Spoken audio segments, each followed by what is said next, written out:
Why'd you have to say something, Bob?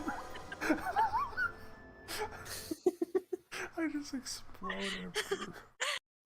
Arthur, I can just imagine this Bob saying, like, oh, unless he dies, and he just like, randomly combusts. Hey, you're not bleeding though. True. Juicy rumor, where? ID? Oh yeah. Did our rabbit just eat the NPC?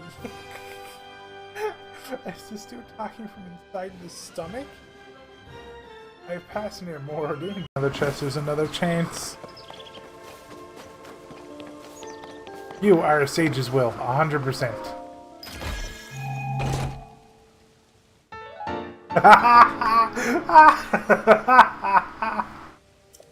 Perfect.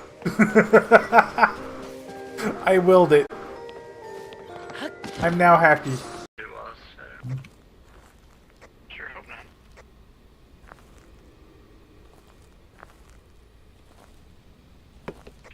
Okay, yes, alright. Boot, yep, boot, yep. Yep, pick it back up, yep, boot. Yep, boot, yep. Yep. Alright, here's your chance, right? I'm gonna stand right here. What are you trying to show me? Boots. Alright. Alright, so the boot's there right now. Anything you're actually trying to show me here? Here we go. Boots again. Okay, nope. Nothing. You're not showing me shit. Okay.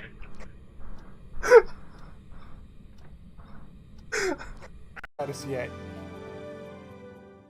Looks like it's kind of like disabled. We can't for a while.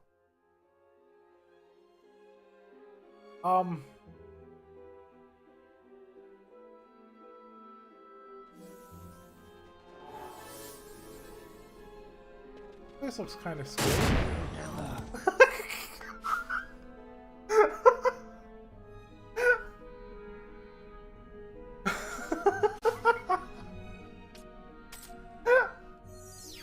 Did I ever mention I love this game?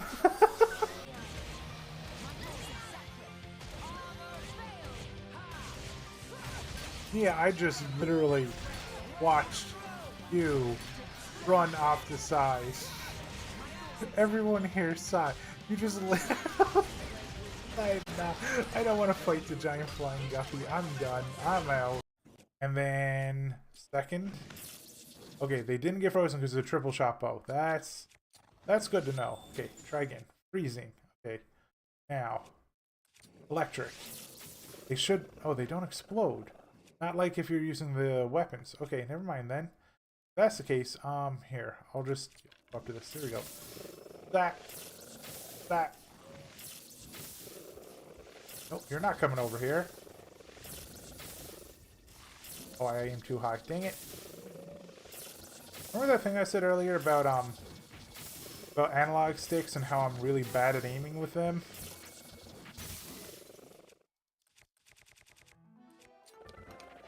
It's like I stopped playing games before analog sticks were invented.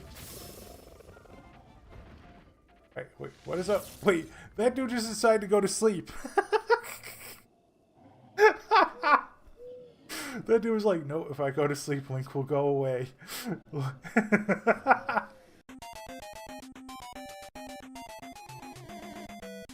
I jump up here and get it? I can't. Oh. Is that seriously gonna be poison?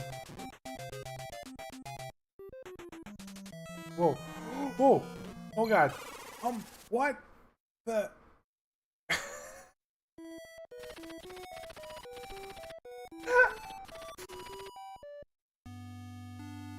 Hey, everybody, I think I found the final boss. Just watch, because I know this room. I know this room has a TV in it. I'm done. I'm going to room 312. Oh dear god, this is gonna get really obnoxious really fast. Beep, beep, I'm a Jeep.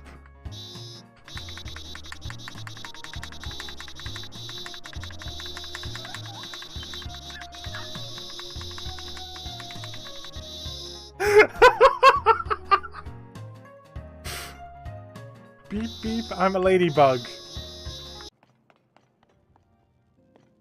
Platform here.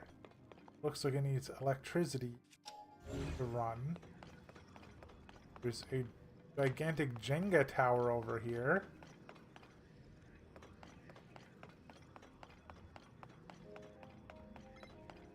Oh, it is literally Jenga. Oh.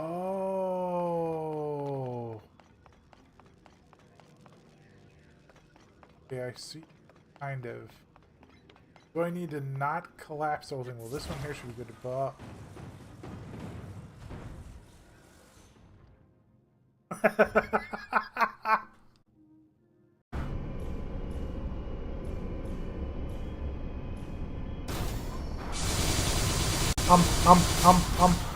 Oh, okay.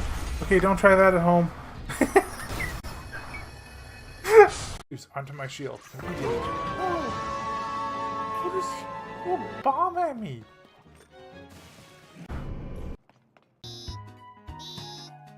Oh dear God, this is gonna get really obnoxious really fast. Beep, beep, I'm a Jeep.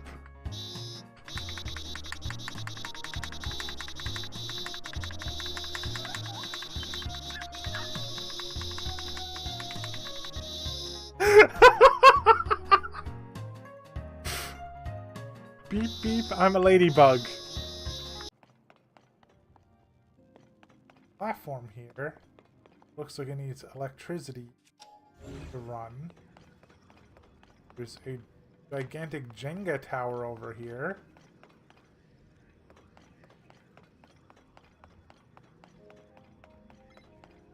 Oh, it is literally Jenga. Oh.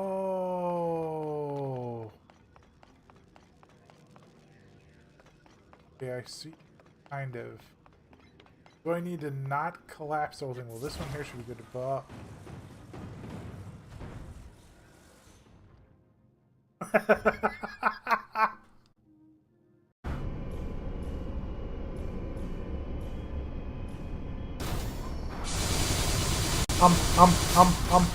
Oh, okay. Okay, don't try that at home. Use onto my shield immediately. Oh, what is... Oh, bomb at me!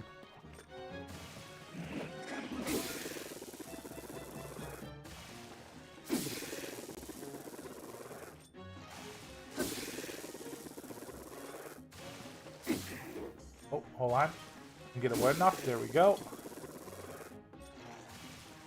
Get wet. Boom. Oop, what's that? I love this game. I absolutely love it. It guaranteed the lightning explosion every single hit. It is time for the, what is it, the maiden voyage of the Super Minecart 3000. Go! Oh my god, oh my god, oh my god, where am I going? Where am I? Okay, good news. Good news. We managed to avoid dying. Bad news. We didn't stay on the track. It's a back scratcher. That makes so much sense. Whoa!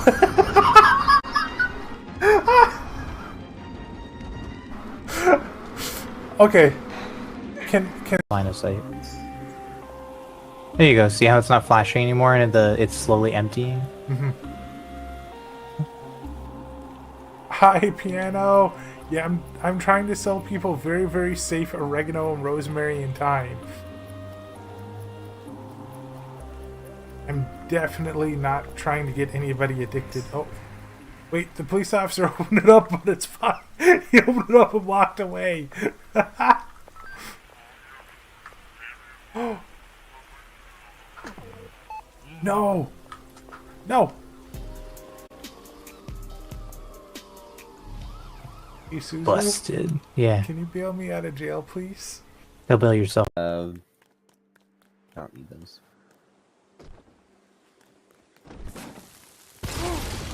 I'm dead.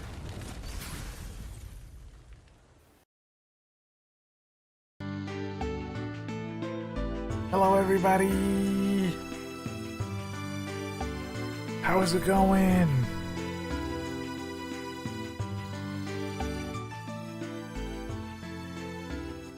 Let me just turn that down a little bit. I think that's good. I have no idea how to do these type of streams. Oh, I am so sad. I was working on this literally all day. All day I was working on this, and my computer blue screened, and I lost all the stuff. All up here on the like upper left side was all done, and I was like moving around to get other places done, and just crashed. Oh. Which, by the way, Dory, are you here? I have a question for you.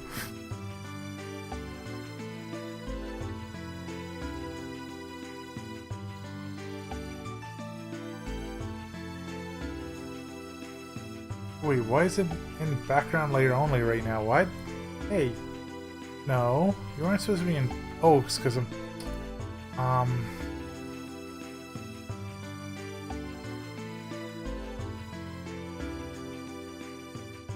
Oh, interesting. That doesn't get captured. Cool. It's only this that gets captured. Cool. Okay, perfect. Now I have my layers back. Take that away. Okay, so I have to get this pretty much done by tomorrow because I have no idea where my party is gonna go.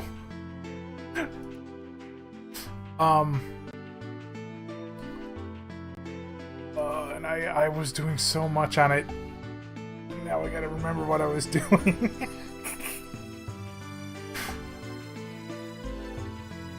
Okay, Dory, if you are out here, or if you are out there, this is your one warning. I'm going to be talking about spoiler things. So if you're okay with spoiler things, good. But I'm going to be talking about some of the things that I'm doing as a DM for the campaign next time, and I'm going to be working on the map while I do it to try to get inspiration. So I'm just letting you know, because we want to be here and support. This is awesome.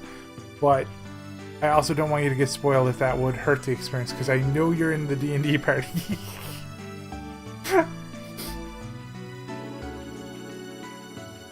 So just like to talk to everybody about like what I was doing with my campaign so far. So I've had the party here in this town, and they did a whole bunch of things. And then I set up this gigantic boss fight, which, by the way, I can actually show you dudes a little bit of it. I've been using placeholder tokens, so please no judging. But I'm just going to show this off real quick if I can. Let me see. I wonder if I can. Do I turn off the paint and I turn on edge? Okay, perfect. Awesome. So this is our campaign that we've been doing, and this is the boss arena map that I had set up. And I had these two tokens up here, along with a nobleman who was like right here, and they were here and here, these dogs, and all of these dudes here are enemies. They were all unarmed, but they were all enemies. These were like hellhounds, as you can see. Like I have my notes all over the place. These are all DM notes that the players can't see. And I had it set up so that this dude would order them all to engage the party, like if he was provoked, and would start this gigantic combat. The players instead asked if they could approach, and when they got close, they summoned a weapon on him, stabbed him in the face, and then the druid ran up in wolf form and bit him and threw him to the floor. and he was dead, and the whole encounter was done. So now they're leaving this place. And now, so like this is their starting city, and they've pretty much done everything. Now this was like chapter 0 of what I had for the campaign. So their next goal is going to be getting up here to this city here.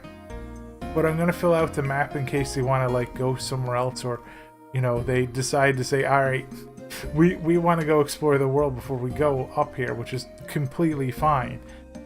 But I'm going to give them two things. I'm going to tell them, like, they can either go due north and go through the mountain ranges, which would be shorter. Yeah, that's fair. Okay. Yeah. As a matter of fact, I'm gonna type to Dory real quick.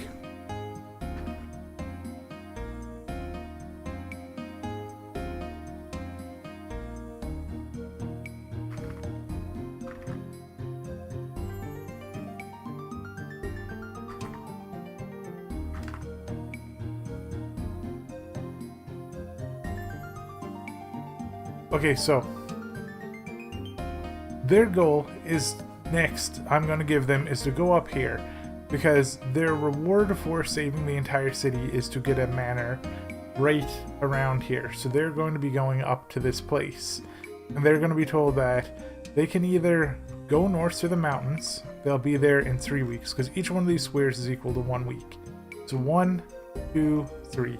Third week they get there. Or they can take the safe route and go by road, and if they travel, it'll take them about 7 weeks to get there. Or if they get into a caravan, it'll take them about 3 weeks to get there. So like 3 to 4 weeks if they go by caravan, but they'll have to wait for the next caravan to come.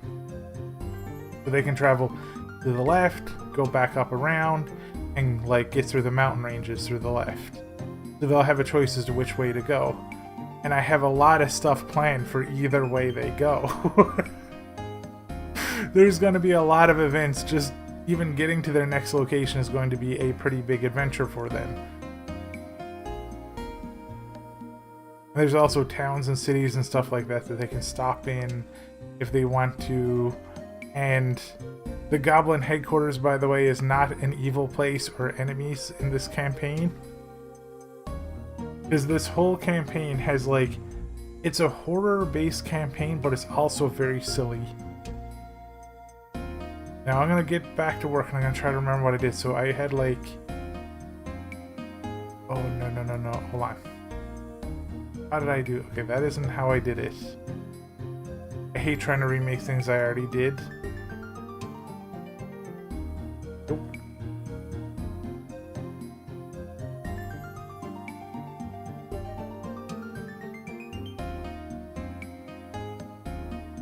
There, like that.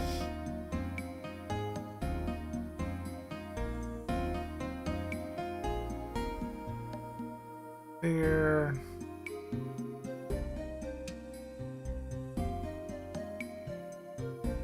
So far, no crashing, so I'm happy. Also, if anybody's out there and you're like listening in lurk mode, please let me know if the music is too loud, because I can't tell from my end.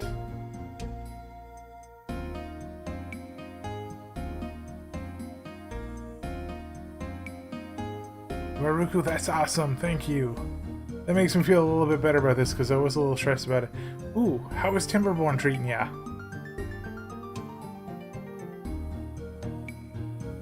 Now this is how... Oh.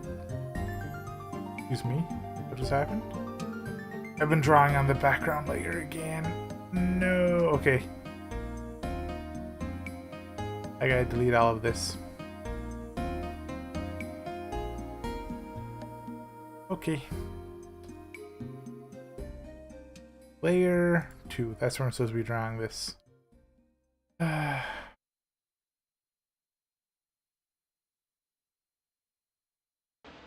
Ooh, do you have enough water?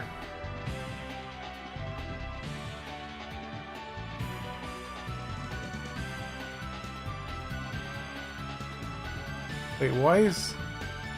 Hey. What? No, this isn't my playlist. Why did you just kick me out of my playlist?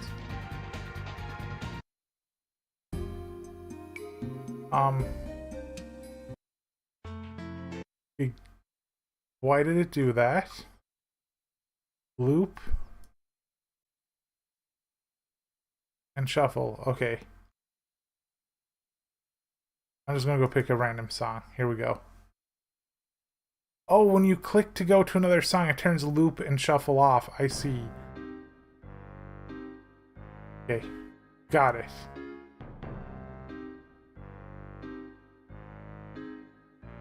I really want to get back into Timberborn, and I want to get back into Against the Storm too, but I haven't had time.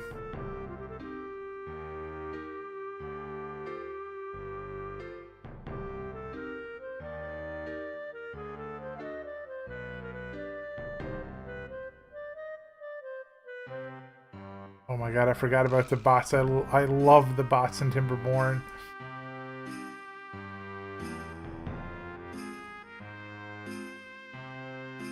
Okay, there we go. Now I'm all on layer 2, so this is good.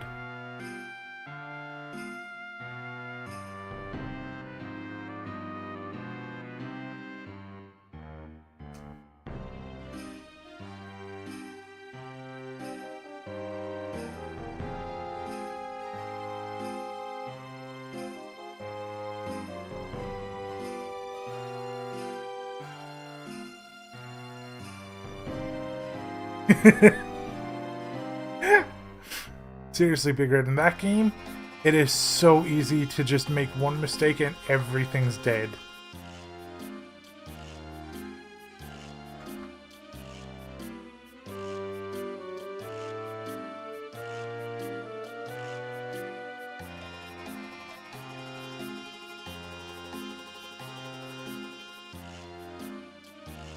Bot production's online. Nice. When you start building bots, Ruku, do you immediately assign all bots that you build to building new bots? So it's just like, I now have perpetual infinite bots.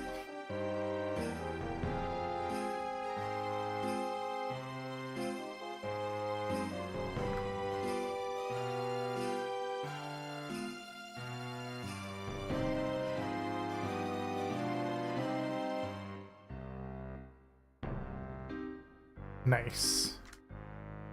Also, how's life treating you today, Big Red?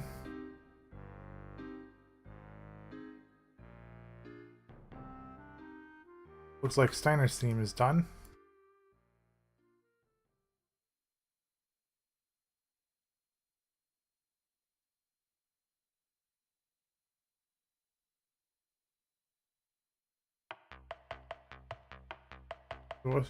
What? Why did it do this again? YouTube is trying to... That isn't part of the playlist. I don't understand what's going on. Okay, give me 1 second here. Hold on. I'm gonna BRB because that is like some random song. And I'm gonna see.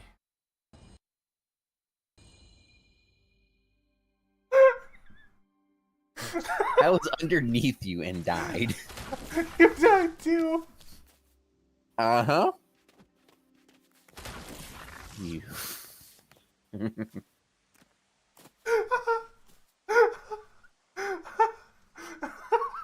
I just see your character with your hands moving like you're controlling your hand. I was thinking about something too.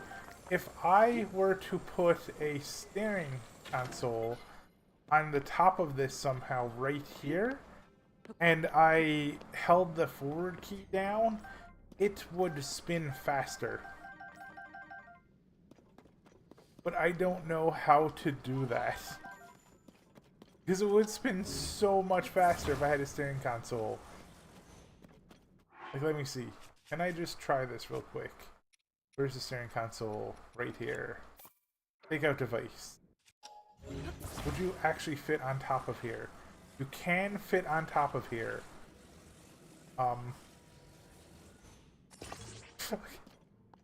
Let's see. It's like, this is... If I hold up, it spins faster. So if I'm sitting up here, I can...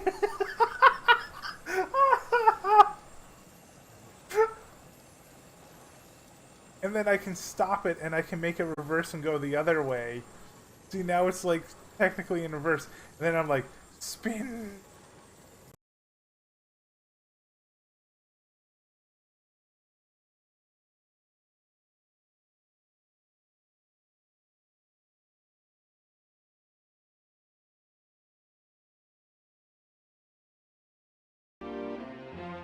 That was stressful.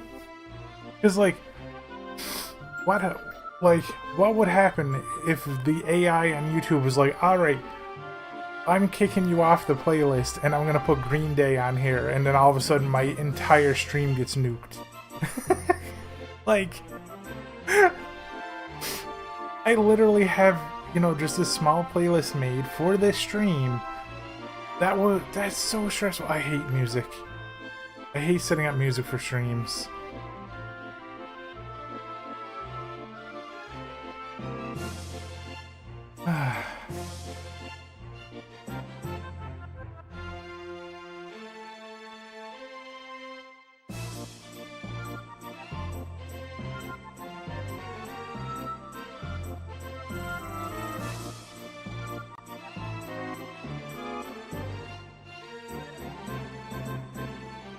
Final Fantasy VIII's music was so good.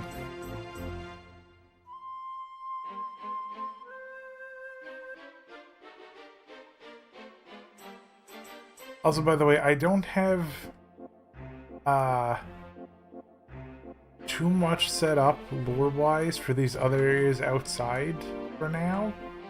There are other areas that the players can go to, and like if they want to investigate things and head over there, there might be like books and stuff to go over there. But for now, these are just like, you know, they're kind of like fleshing out the world because they don't have everything planned.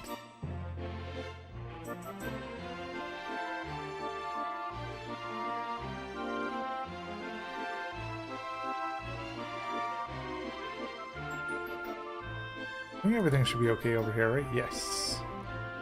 Okay. Nothing has crashed so far, so that's kind of nice. Why is my pool was blue at the moment? Still on layer 2. Oh, I think I did it first. Okay. Definitely don't want that filled in. Don't want that. There we go. Okay. I want you swapped to a rectangle. Perfect.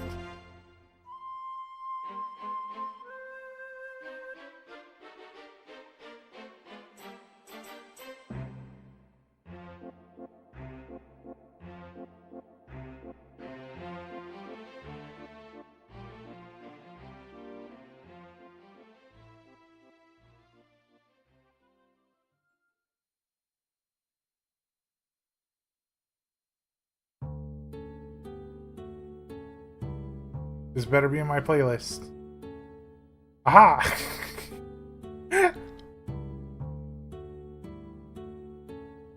By the way, which beavers do you like playing more, Ruku? The regular ones or the mech ones?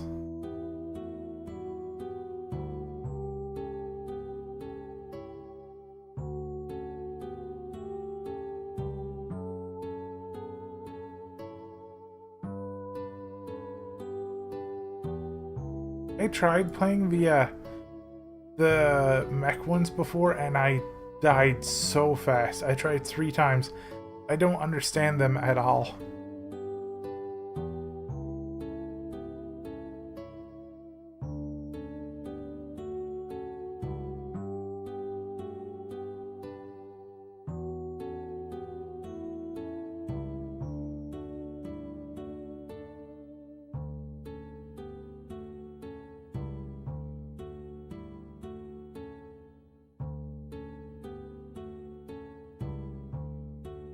One of the things that I kind of have as like a little bit of a thing to lean on here with building my map is that in the lore of this world, a lot of the entire world is going through like a state of perpetual cataclysm. So the ground, the area, the terrain, everything just doesn't have to match up all the time. I would like it to in some areas, and I have specific areas that I want Like I want specific things in certain areas, but I don't have to be like, oh, okay, only like mountains can attach to a desert or something. So I don't have to deal with that. So I can. Oh yeah, I remember this. This here's a weird thing that happens in Paint.net where like your indicator, like whatever you use to select, just suddenly like it is added to the map, and I don't know how or why. But when I was fixing this is when I blue screened. Should be in the background. Why isn't it not in the background? On layer 2. What? Ooh, yeah, good idea. Safe. Thank you. I lost so many hours. But this here shouldn't be here. And I was able to get rid of it earlier. But I can't now. Like, actually, literally, like, if I... Okay, hold on. What if I go to the background layer and I just start erasing everything? Why can't I erase the background layer? This is the background layer. What? Like, if I turn this off, see, that goes away. If I turn it on, I'm selected on... Is my computer dying? That doesn't make sense.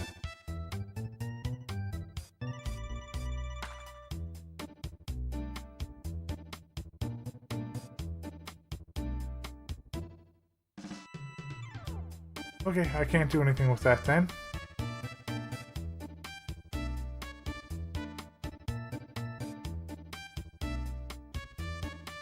Wait, I can't do anything with anything anymore.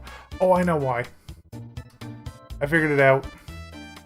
If you have something selected with the rectangle select, you can't interact with anything else anymore.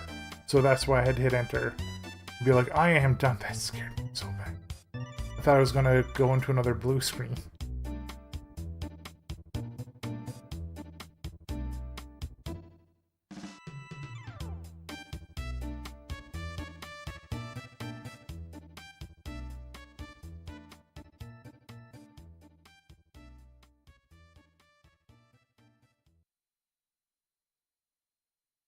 Okay, now.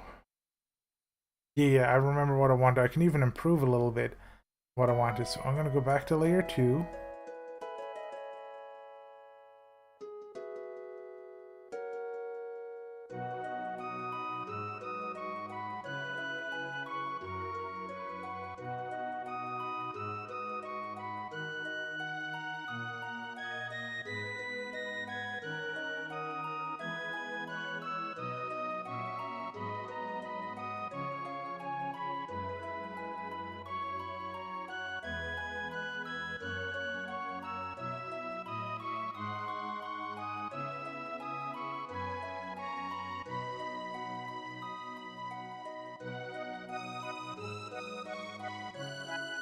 That is more Chrono Trigger music, isn't it? Yeah! By the way, Chrono Trigger is an amazing game.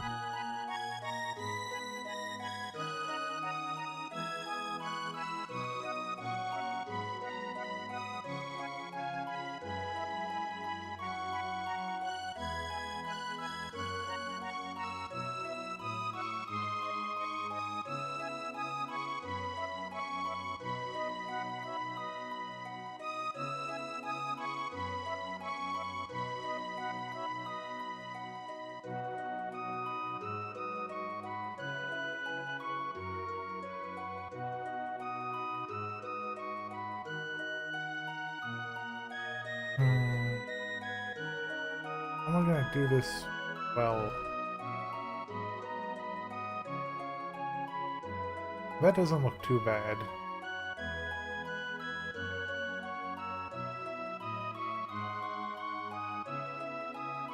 Right now I want to create this area in kind of like a almost like rivery, swampy marshland area.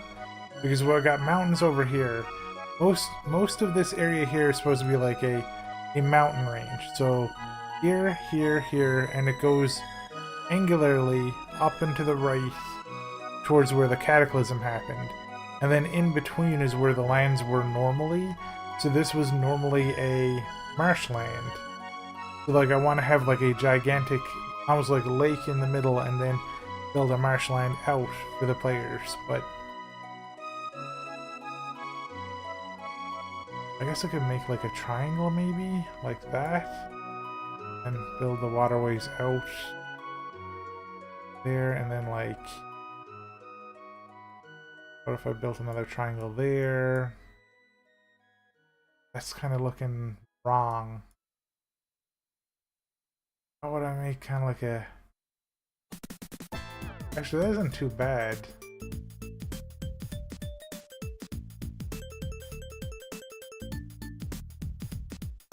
Because then I could erase this part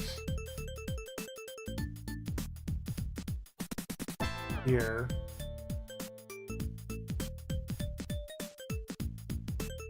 At the very least, the player's imagination will make up for my lack of ability to, like, draw.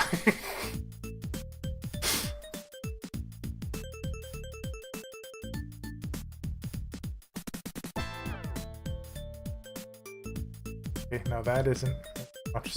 Like that? Because that will be grass. This will be water. This is grass.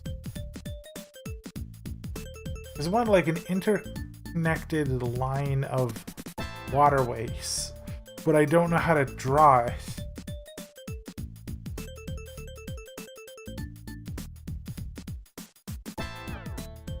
Because earlier I just had this as grasslands, but like, maybe that's what I'll do. Maybe I'll... Okay, instead of trying to make some fancy weird thing. Yeah, like, you know, like, say if there's like a bogland, right? Like a gigantic bog, but it has like water going through, so like little rivers going through the entire thing. Like, you see like a swamp, so like there's only very rarely patches of ground around the place, but it's mostly water. But I have no idea how to draw it. I guess I would draw it mostly as water, right? And then, because it would be like 90% water, so then I would draw the ground in around it. Does that make sense?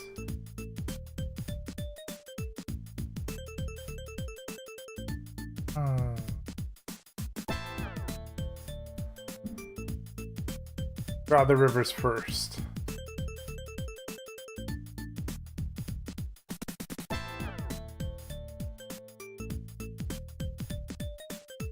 I wanted a river to come down here, first and foremost.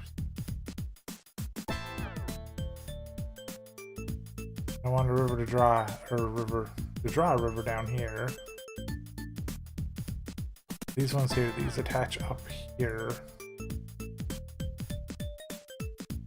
Oop.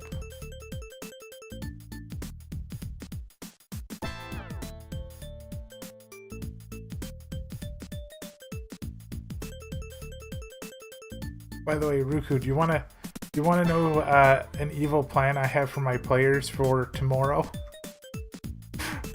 This was something to talk about while I just like I try to make this look a little less cursed. I mean, it's gonna look cursed, but I try to make it look okay-ish.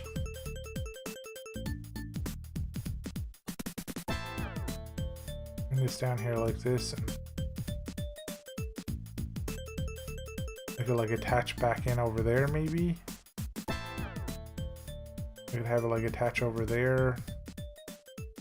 I don't know. This is the stuff I'm embarrassed about when I don't like. I have literally no idea how to draw what I want to draw. But yeah, Rugu, I have this plan for the players tomorrow, and it's if they take this western path and they come over here to this area here, I'm going to have them, when they enter into the mountain range over here, it's going to be misty and foggy.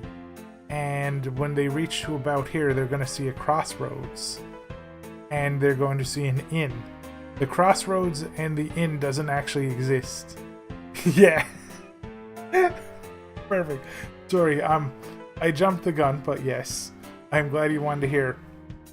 So there's going to be like a inn in the fog and the mist. And I don't know the name of it yet, but I'll think up one by tomorrow. I think I was thinking of something like Weaver's Loom or something. Hi! How's life treating you, dude? I'm doing okay. Just a little bit stressed out about my lack of ability to art.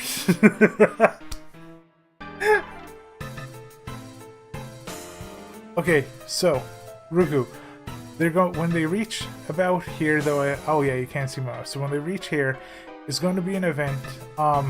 Mist, fog, crossroads that aren't there, inn that isn't there, right? And I'm gonna call it something like the Weaver's Loom or something, and it's gonna be approaching dark. So if the players choose to make use of the inn and they go in, there will be two cats on the front step of the inn, and when the players approach, they're going to hiss at the players. Now the players, if they go to walk past them, one of the cats is going to attack a player, and I'm going to roll a d4 for it. So whoever the cat attacks will get a scratch, and that scratch is going to protect that player from doing one dumb thing. Because there's a lot, there's a lot of lore and stuff like that around the world, like cats warding against evil spirits, right? So that's going to be the whole thing. The scratch that they get from that cat is going to protect them. Now, when they go in, they're going to see kind of like an empty tavern room, like inn room, where everything has dust on it. The candles aren't lit, it's getting evening, and they're going to see two old women sitting on the left side by the windows, like with looms, and an old barkeep, like standing behind. He's going to ask them if they want a room or whatnot, and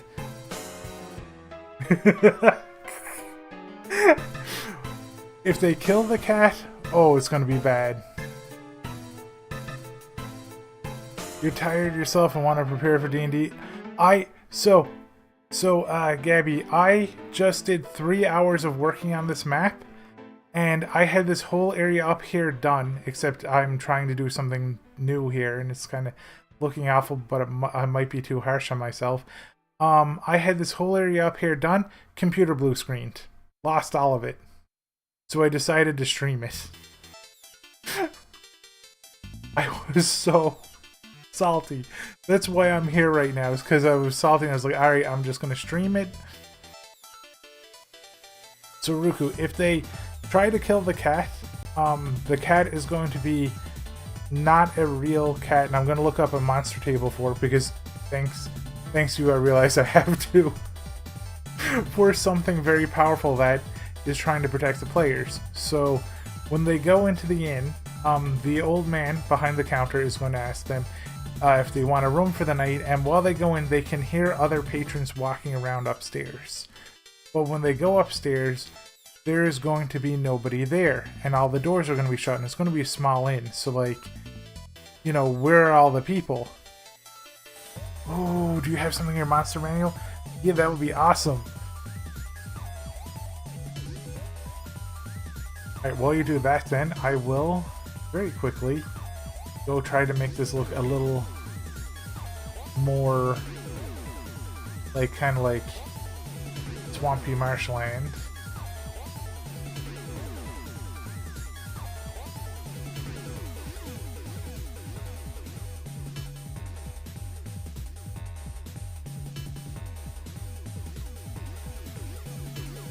Down here, tactical area.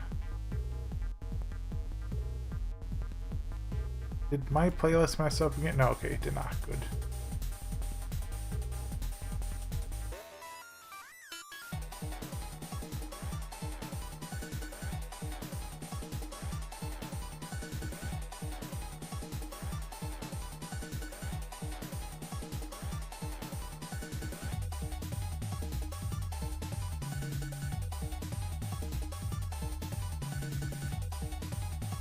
They want it to be kind of like a lot of interconnected small rivers with like higher grassy kind of areas. So it's like, well, it wouldn't even be grassy because if it's swampy, it will probably be even more watery areas, but at least areas where people can step.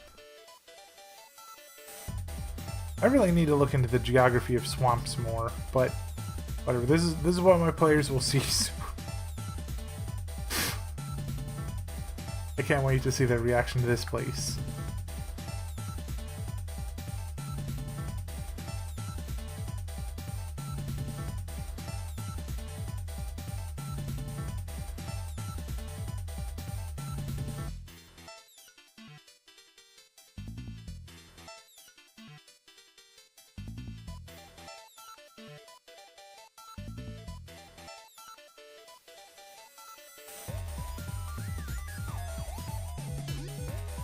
And oh yeah, right. Okay, so I'll continue the story. So when they get upstairs, they're not going to see any of the other patrons, and there's not going to be anything that happens until night. And at night, some of the kobolds are going to approach a player. Now, I have a specific player in mind for this because they're new to the campaign and they haven't had any like real interaction with anything yet.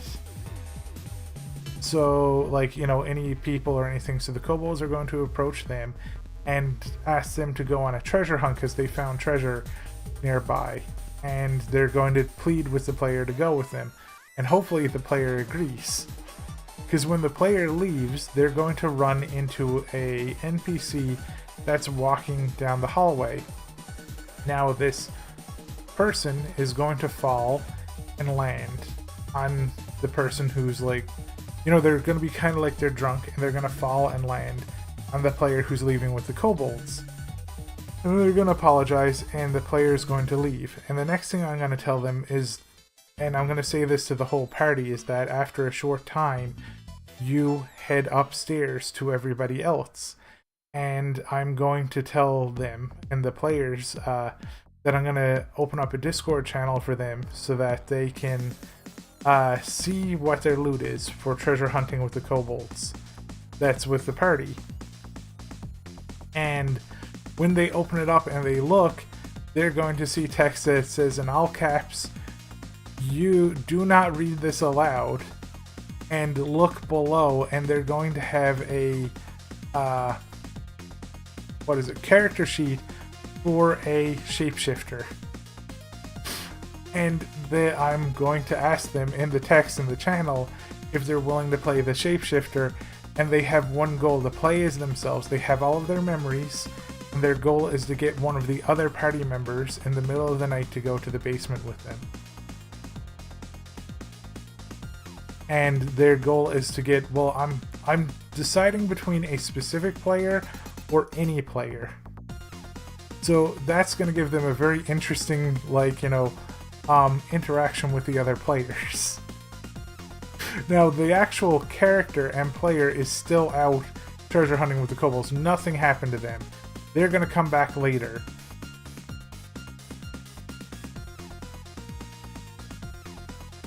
And now, and like once, that's as far as I've gotten so far on that. The,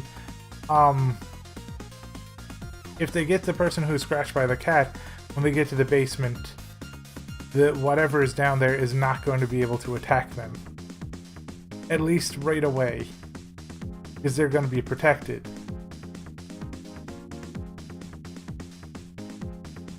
And I don't know how the whole party or anything is going to interact, or if they're all going to try to go, or if only one of them is going to try to go. It really depends on how this player plays it and how they play, you know, being the shapeshifter.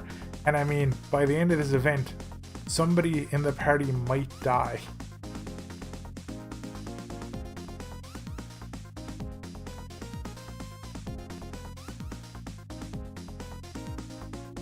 Which is like, I mean, it is a horror-based campaign, so you know,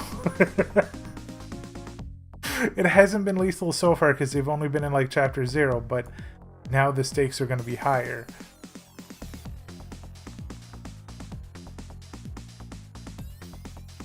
And it should give them a good opportunity to roleplay and have some fun, and hopefully nobody dies from it. The only thing is, I don't know what I'm going to put in that basement yet.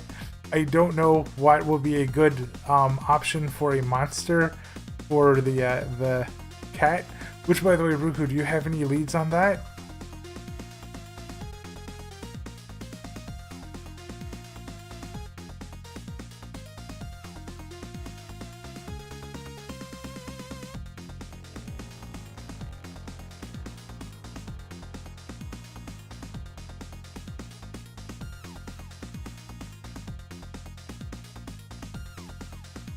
Dang.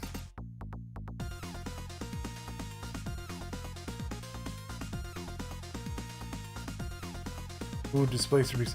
Displacer Beasts are in this world, too.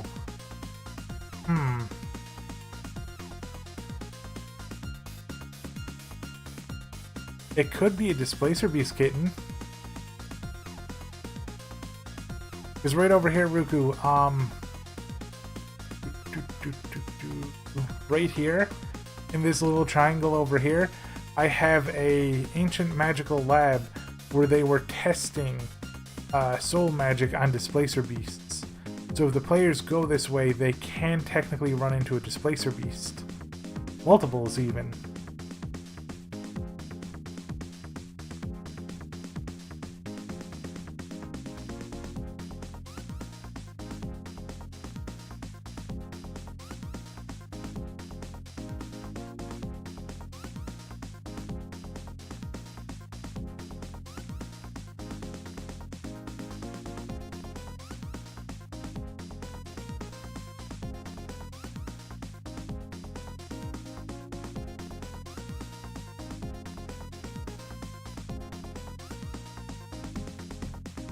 So far my computer's in blue screening.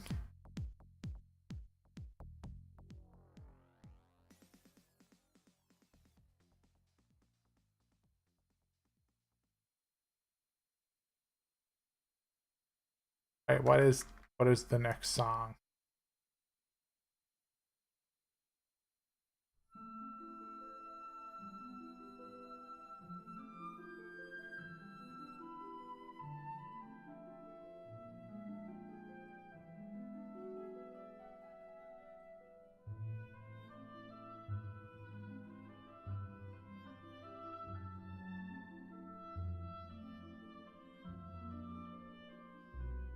Oh yeah, this is Heavenly Flight E.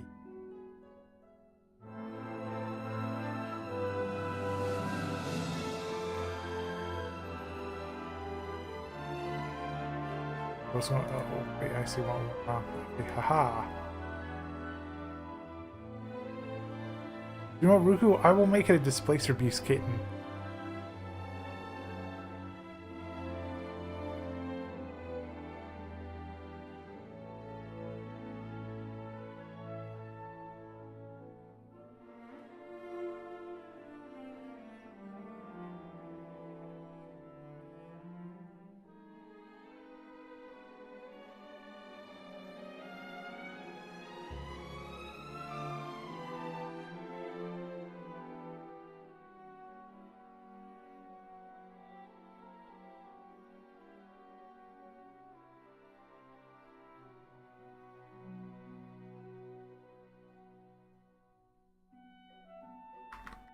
Oh, the thing is, I hope there is a creature that is like a shapeshifter or a doppelganger that I can use for this event, because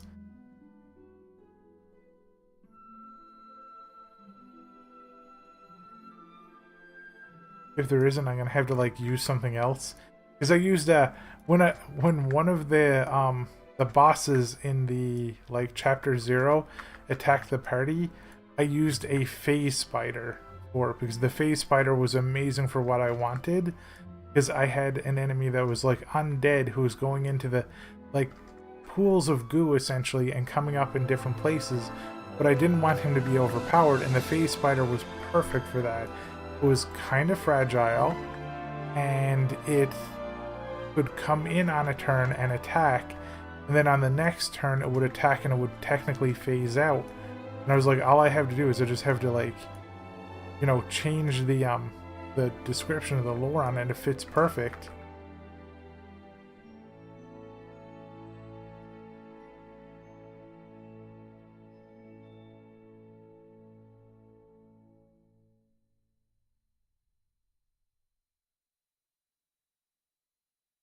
Dear God, though, I hope the players do not attack the cat.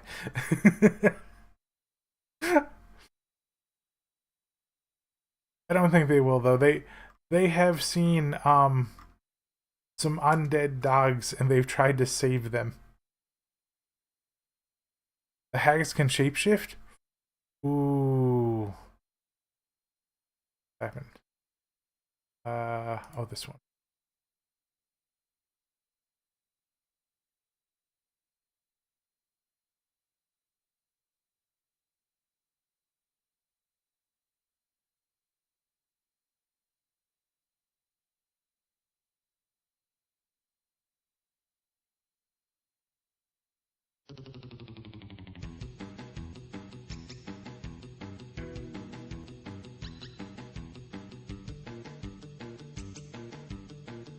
And they would keep this place. Ooh. I like that. Thank you, Ruku.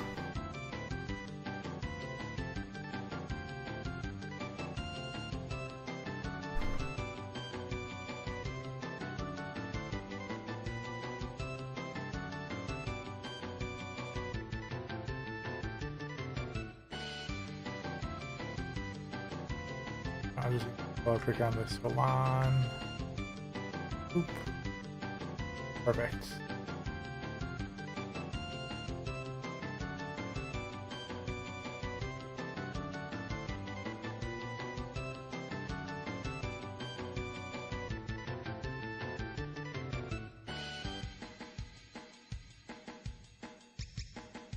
I've always loved all of the Chocobo themes from Final Fantasy.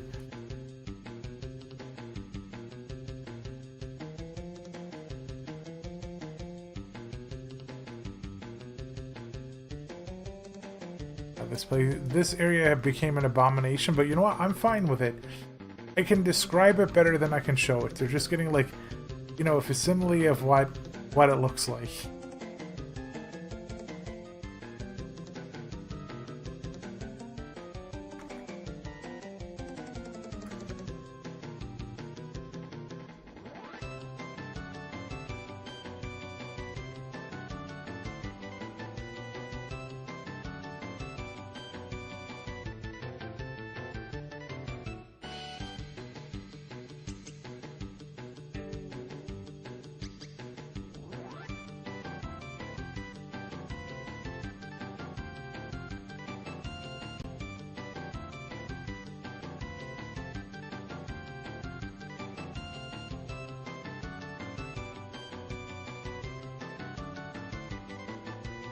Honestly, this area is starting to look like less bad now that I'm kind of coloring it in a little bit.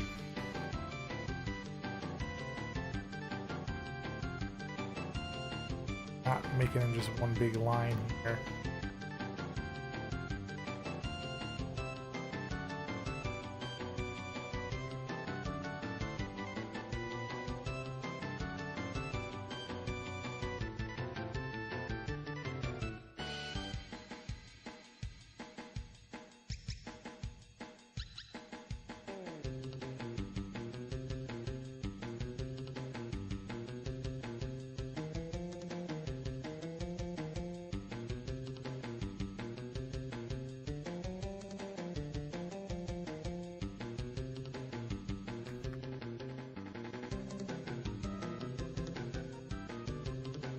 I've just been enjoying listening to the music. Oh, right, up here. Well, actually, I should probably just finish the grass first.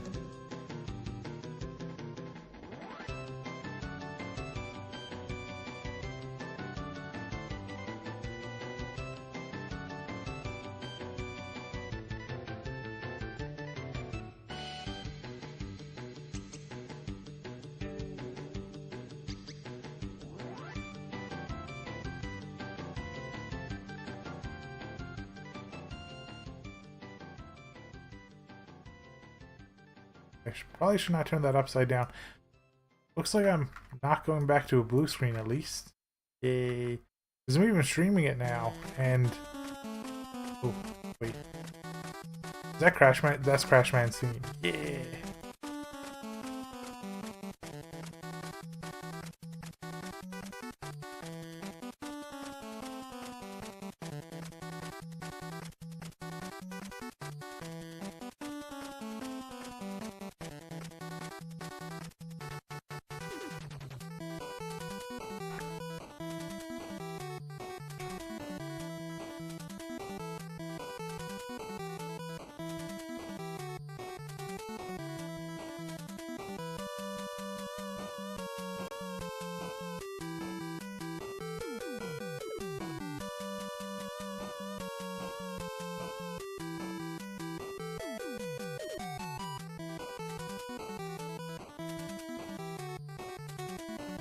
Sorry, I'm just jamming to this. I gotta make sure, is this Crashman's? It's Flashman! Right, okay. That makes sense. Flashman's theme is also amazing. Yeah, I've been thinking too, like, I'm not sure what else I'm going to do with it. I know I'm going to have lots of spirits show up once somebody gets to the basement or they begin to retreat from the basement. Their goal at that point is to get outside without dying. And that one cat scratch will protect somebody at least once. Whoever it is, whoever's like going to the basement, or they're they're going to save the person who went to the basement. Which I'm gonna have to come up with some way for the basement to not directly kill somebody right away. That's something too. Because it wouldn't be fun to have a player lead another player into a thing and then just instantly kill that other player. There's got to be some sort of like interaction for all the players to keep it a little bit fair, and to make sure that there's no animosity about anybody, whether they lost their character or not. Because the act of the shapeshifter and the other player moving somebody there shouldn't be the direct like impetus for somebody dying. Because that would be bad. That would create bad blood at the table.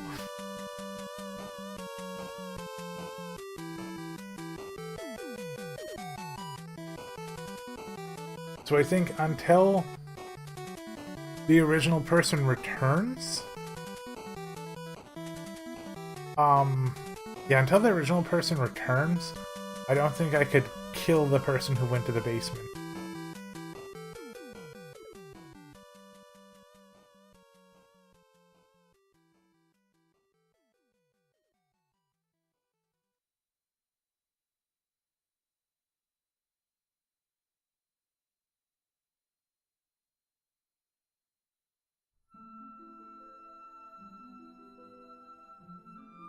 Back to Heavenly Flight again.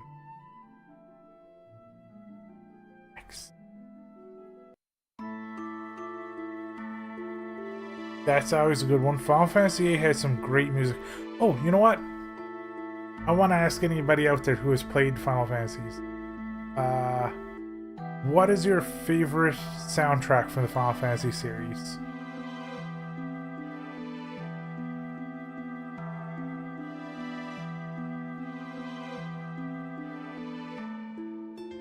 Wait, no.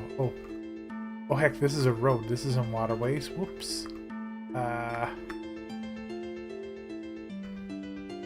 That's a road. 12? 8 is probably the best one. Yeah, I do love 8. 8 has such a good, almost like ambient soundtrack. And you like 12 too. Yeah, I remember 12 had some really good ones.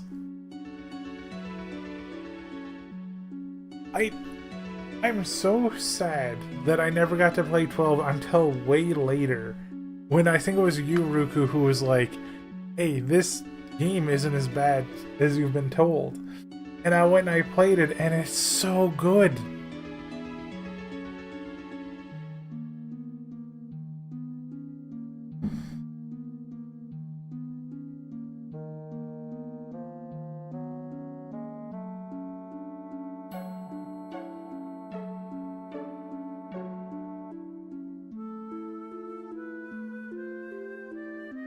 Yeah, I know what I'm gonna do for this area. Oh, not that. Flop that over.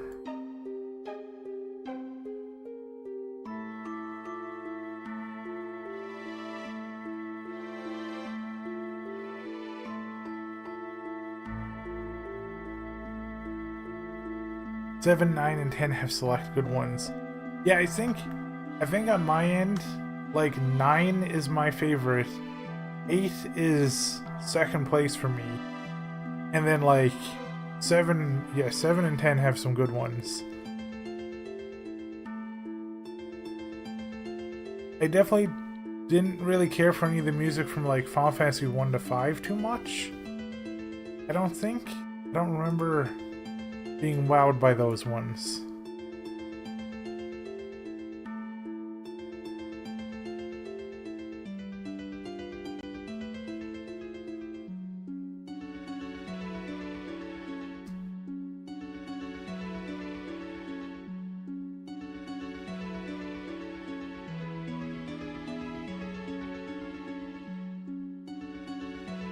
I think this area here is going to be mostly grassland, and it's going to be like, essentially, they had an earthquake and like half the city is underwater, and this giant lake expanded forward more. So there's only like a couple of houses left along the coastline, because this was like primarily a fishing village. I think that's probably some good lore for that area. I think for tomorrow... No, I think I have to finish this map for tomorrow. So I have to get the rest done. Because the players are going to be buying this map, so I need to finish it.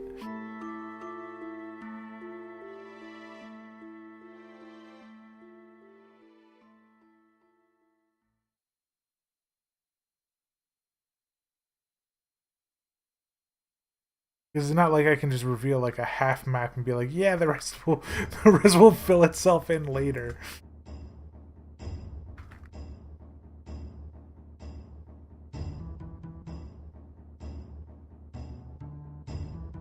Oh yeah, that's Red's theme, isn't it?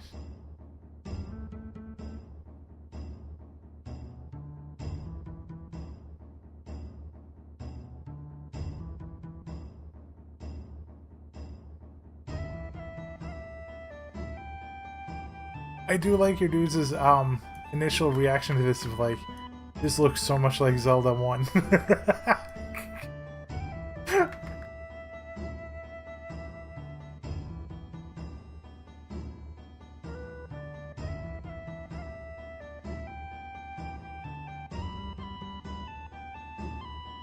When I get the map done, by the way, I'm going to start like working on the GM layer of the map,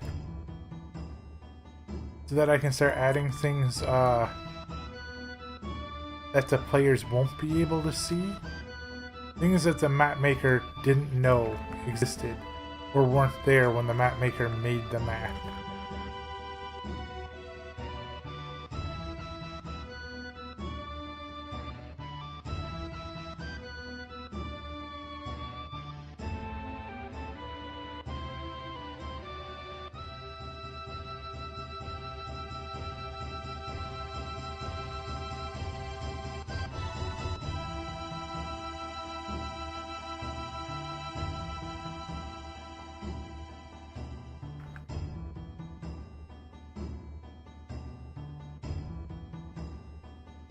Okay, so I have the black, which is good.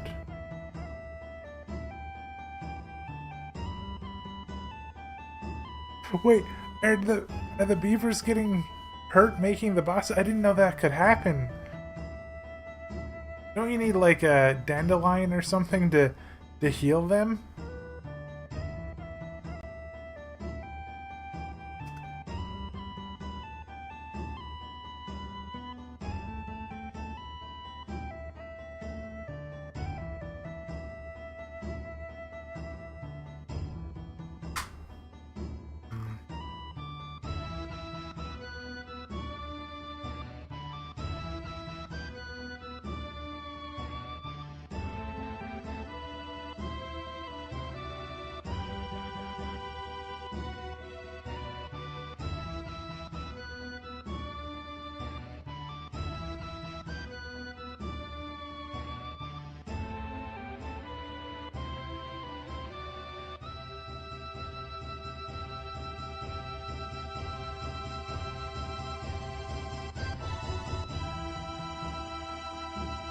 From 4 to 19 injured in a day. Dandelions are now only for concern to be. Okay, so how do you heal them now?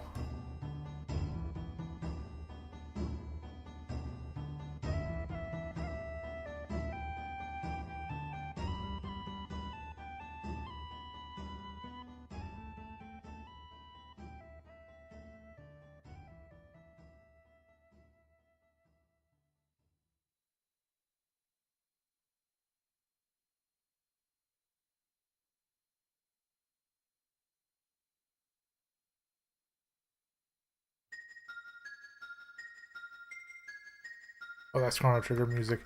100%.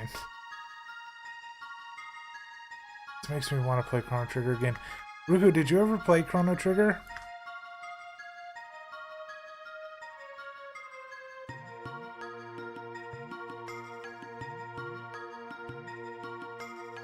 Never finish it. That is fair. I love so many themes from it.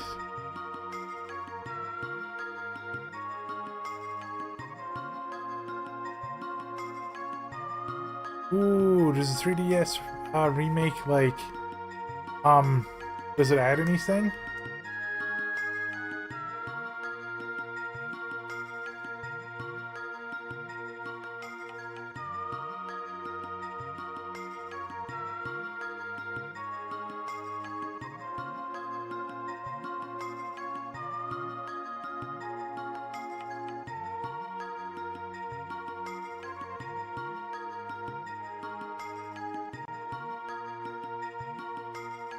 I remember seeing, because I remember, back when I had a PlayStation 1, like, way back when I was a kid, I did, have, I think for a small time, I had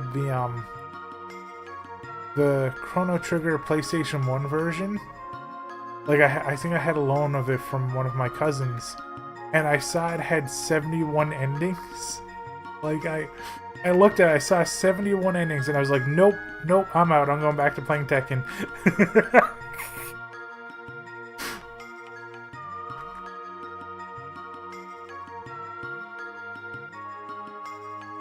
I was like, I am quite good.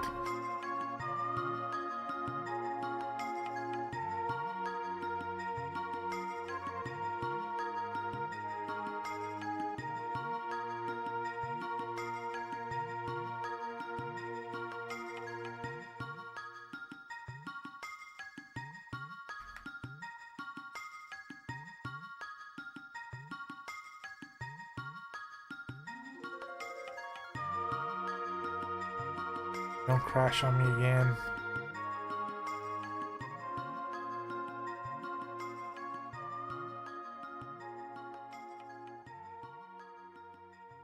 At the very least, doing the eastern areas is going to be easier because I'm setting that up to be more like flat and farmland, so I can do a lot of mass pasting.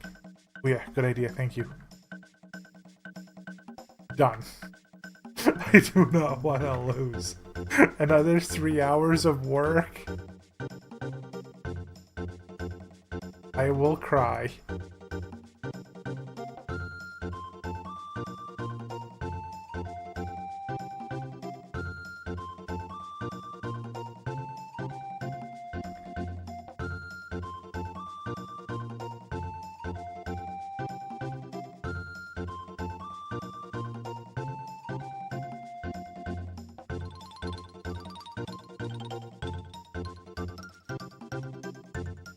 Wait, I didn't want to do all this one.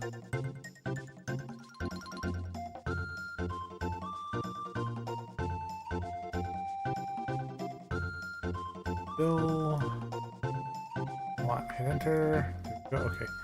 Change that, please, to a circle.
By the way, Ruku, I was just thinking, I remember when, you know, we tried that campaign with me, you, and a couple of other people, and I still remember when I set up that boss fight, and it was in like a mansion, and everyone else piled into the room to go fight the bandits, and I was like, yeah, they have bows, so they're gonna try to shoot Ruku.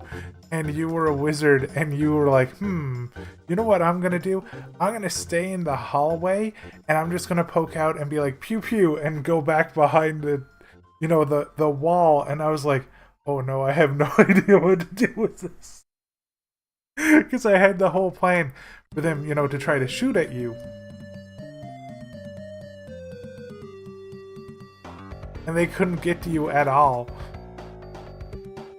Yeah, because like everybody else piled in there, so it's like, okay, perfect. And you were, you know, you stayed back, you were super smart about it, and I was like, that was when I learned. You know, people don't just like try to go in, you know, for the maximum DPS, like, and like go in and brawl and fight. Like, you have to play your character smartly and, you know, yeah.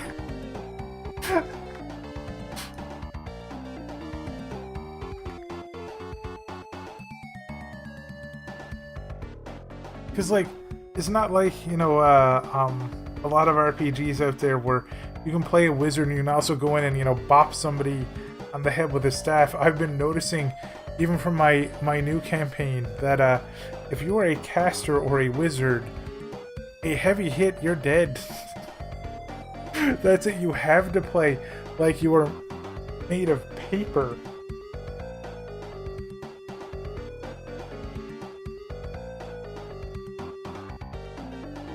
Okay, I just had an idea for this. For this area right here, I can't unsee it, and I want to make it even though it looks bad. Hold on.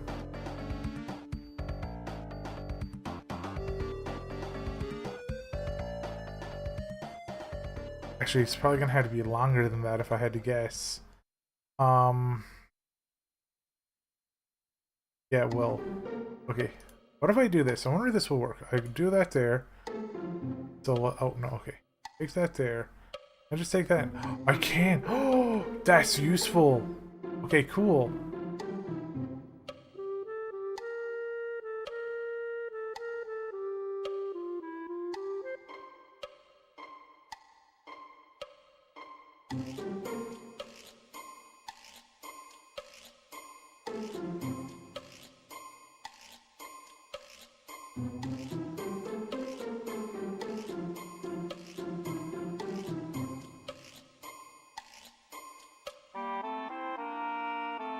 So I'm just trying to think of what I'm going to put here now. Oop.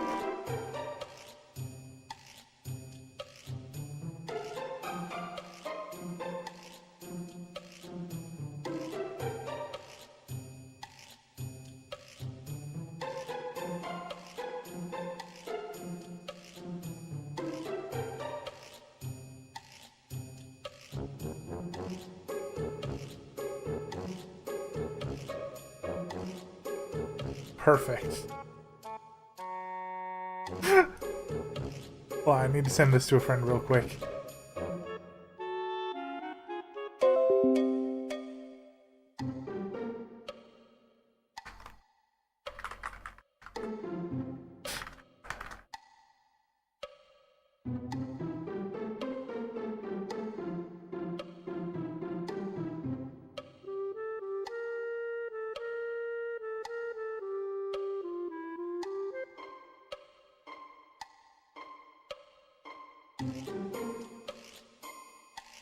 Hi, Shara!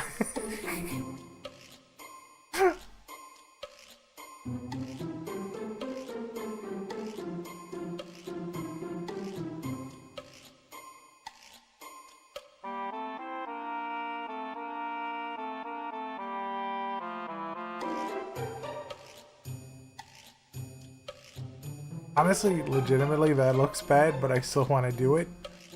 I'm just going to tell the players that when they see it, they have to, like, Be like, oh wow, that's a really cool looking rock formation that looks like a snake.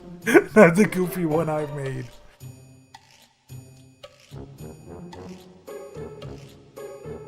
Hi, Piano, I understand, dude. Hope you're having an amazing day.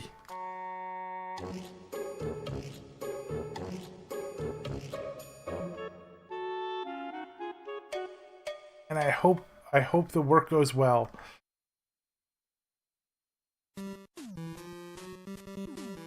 Dun, dun, dun, dun.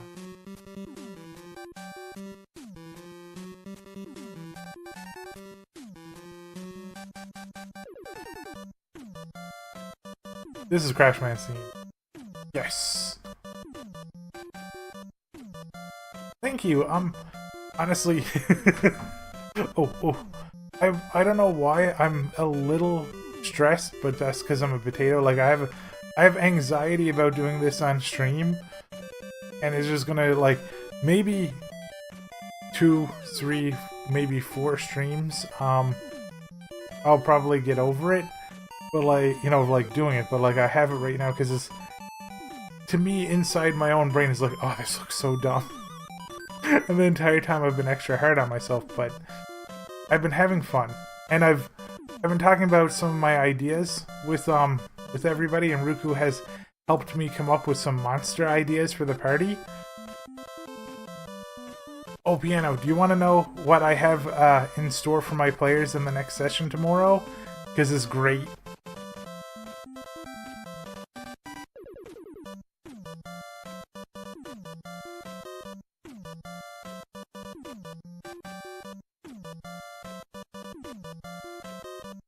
All the waterways are done.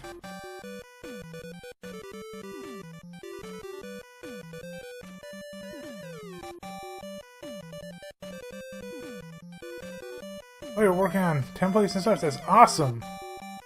Okay, you wanna know? Okay, cool. So, I'll show you something real quick, because this is hilarious. Where is it? I will... Okay, aha! Which, by the way, I have to play the game in Microsoft Edge because literally when I play it in Firefox, like Roll20 crashes all the time now. It just won't work with Firefox won't work with Roll20, so I've been using Edge to play. So that's what's capturing right now is Microsoft Edge.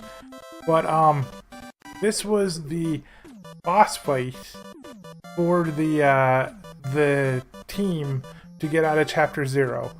And, by the way, this was the map I made. All of that was the map. And it ended up becoming chaos, but...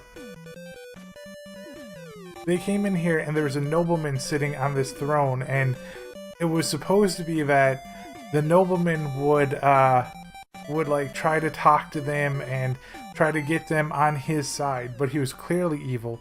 He had 2 hellhounds with him. He had like 8 unarmed people who were serving him who didn't want to serve him. And I was expecting, like, the fight to break out, like the party to insult him or something. But the players were like, oh yeah, hey, we kind of understand where you're coming from. And they walked up here. And they immediately summoned a weapon on him, which stabbed the noble. And then the other party member turned into a wolf, ran up here, jumped onto the stand, grabbed him, threw him to the floor, and killed him. And that was it. The whole fight was over. Because he didn't get a chance to give any, like, message to anybody to protect him. Everything was, like, supplanted, and the party got out of Chapter 0. I'm like, you know what? I learned a valuable lesson from that. So now I have a new plan. I'm gonna bring us back over here to paint.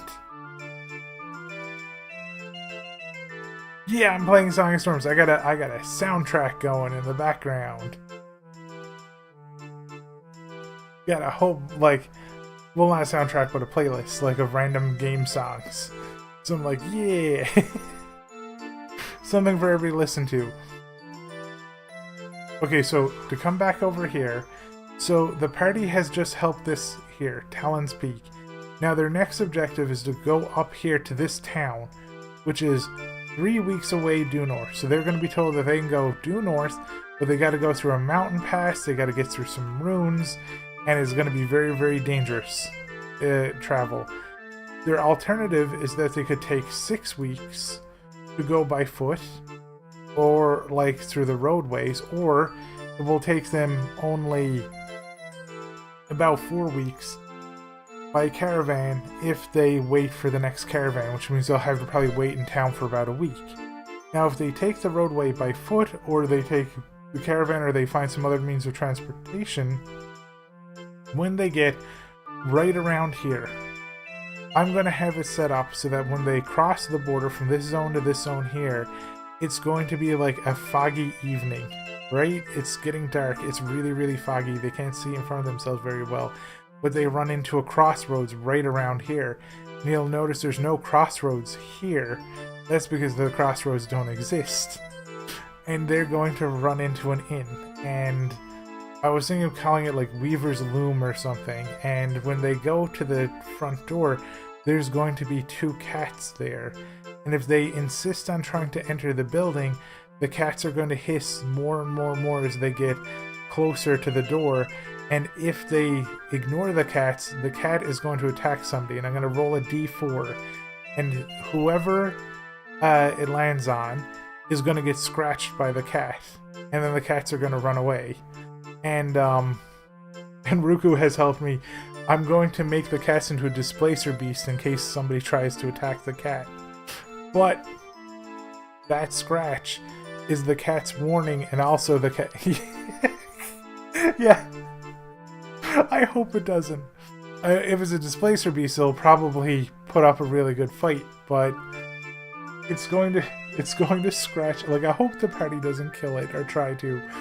But that scratch is going to protect one party member from one mistake in this inn, because when they go inside Piano, they're gonna see this like kind of like a almost dilapidated, abandoned sort of atmosphere. Like, all the tables are going to be dusty, the candles are going to be unlit. To the left are going to be 2 old women working on looms in front of a window, and behind a counter is going to be an old man, and he's going to ask the party if they're going to stay the night. And if the party inquires about food, he's going to say, we'll have food in the morning, our shipment can't get here because of the fog. And the entire time the party's going to hear people walking around upstairs. But when they get rooms and they go up, all the doors are going to be closed, they aren't going to be able to hear anybody. Nothing's going to happen to the party at all in any way, shape, or form.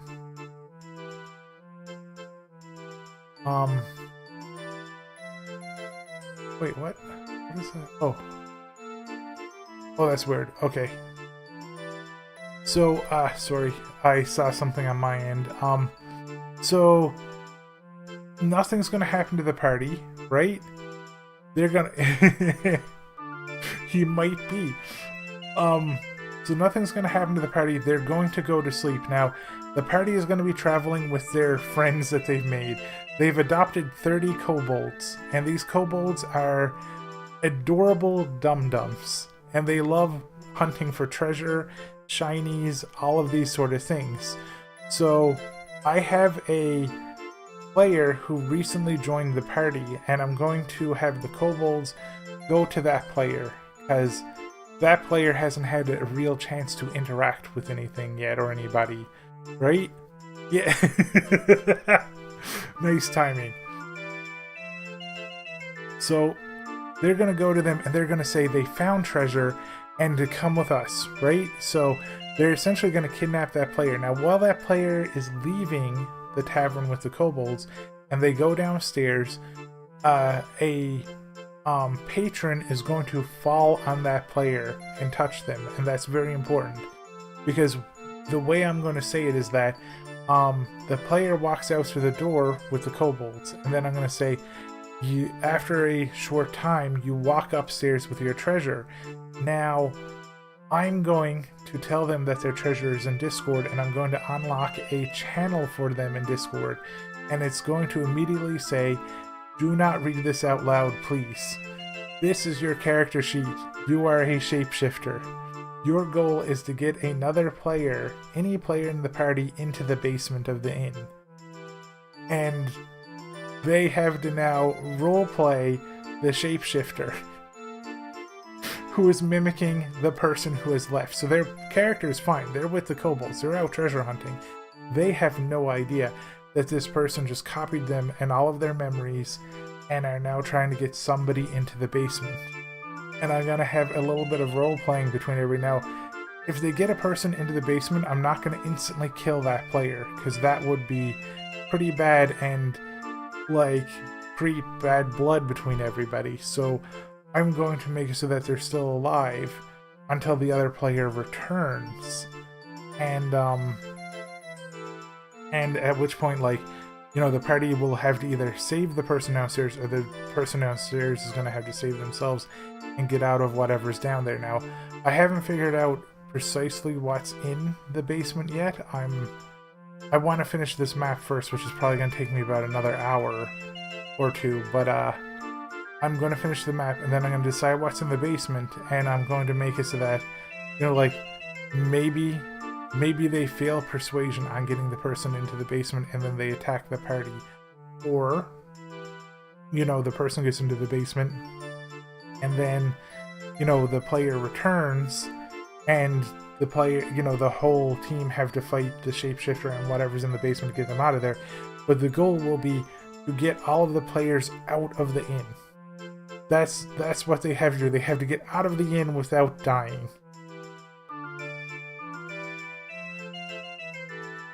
And thank you.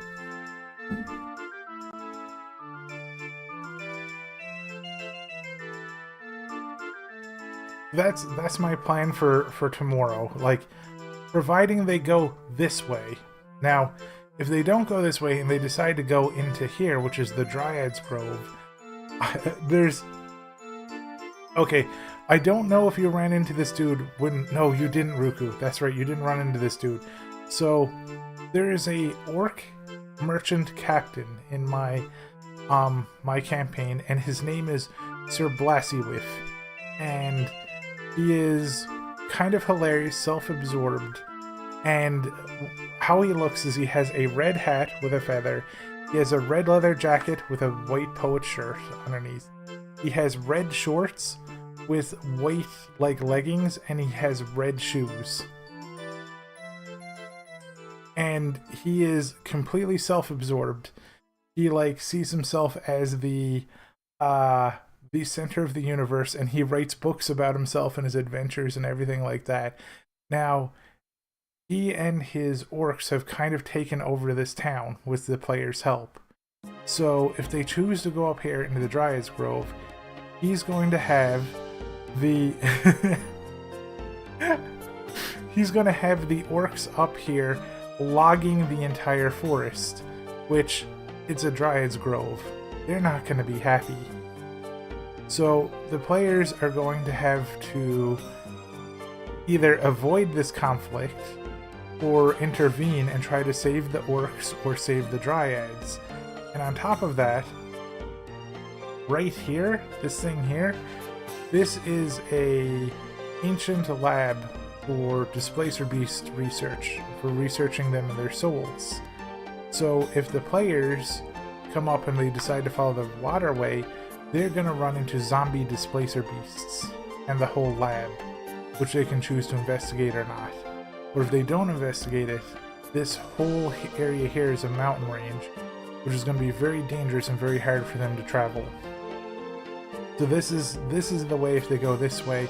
Over here, there's going to be that inn. There's going to be some other things along this path. And then they also have the Goblin headquarters up here for their trip. So there's going to be a lot of different areas for them to travel through, and also random encounters and fights and stuff like that. So I think once I finish this map and I get some of these events done, I think this will be like maybe 15 sessions worth of content just getting them to here. Maybe even more.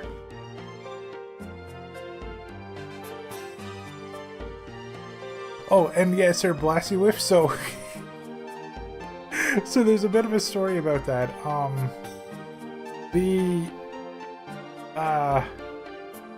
the orcs in my campaign are a little different. From like normal orcs and stuff. So the orcs have no souls, and thank you. Yeah, so the orcs have no souls, and what they have is they're essentially like, they're containers, and inside them is a device that will attract and contain a soul, and that gives their body the ability to move and think. So they have a consciousness, they have the ability to move and think and feel and all that stuff, but they can't move unless a soul is attracted and entered into their body. And inside Blassywiff is a gnome's soul, an ancient 1,000-year-old gnome soul. So that's why his name is Blassywiff.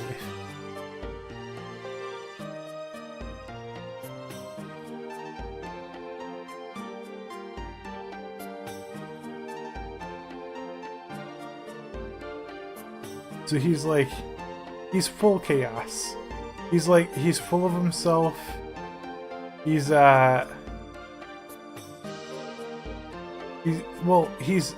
sillily full of himself, but he cares about people, and he's already made some people in the party into his apprentice. He's like, yes, you will be my apprentice. I will lead you to greatness.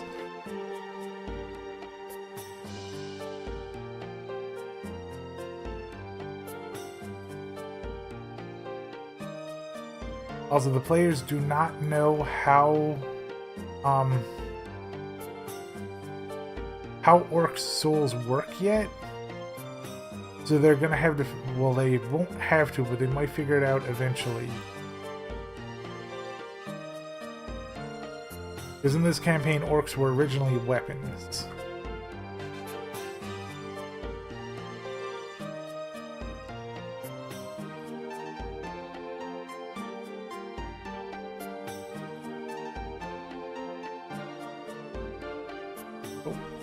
Walk this over.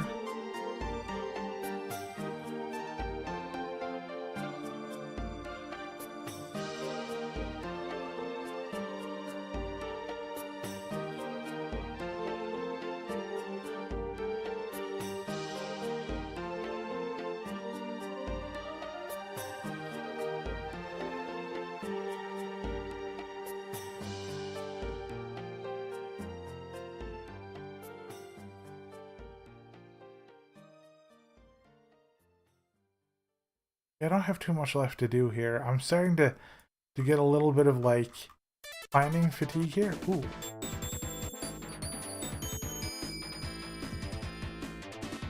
That's definitely a Sonic song.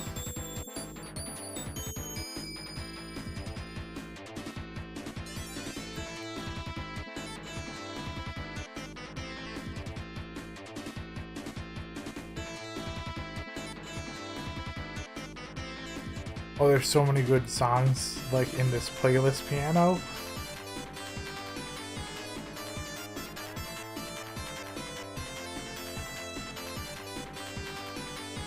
I've seen a lot of people say like, oh, you know, the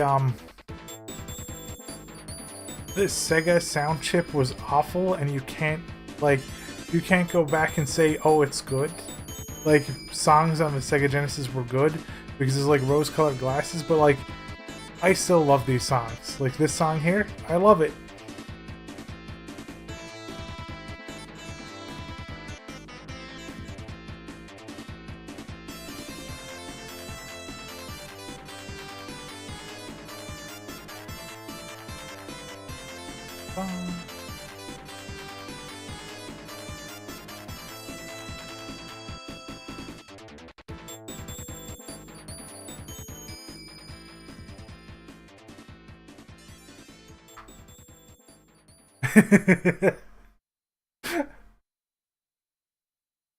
Like what Streets of Rage did with the sound chip for the Sega Genesis was amazing. It was so good.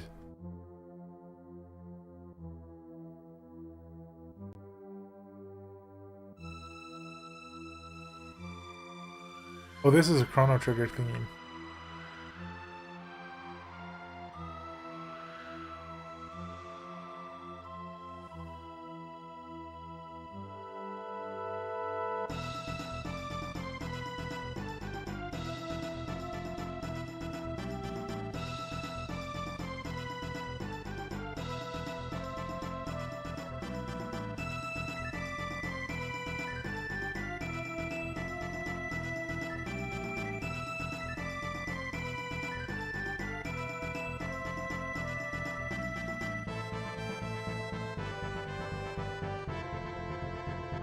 the Sega Genesis thing is so confusing. It's like, there's the Sega Genesis, right? And then there's the Sega Master System. And then there's another one where it's like TurboGrafx version. And then there's another one on top of that. There's so many different ones, Piano, it's ridiculous.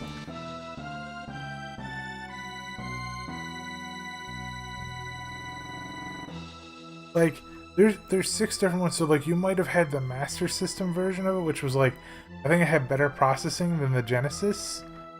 Also, Ruku has been reminding me to save, so I'm gonna save real quick.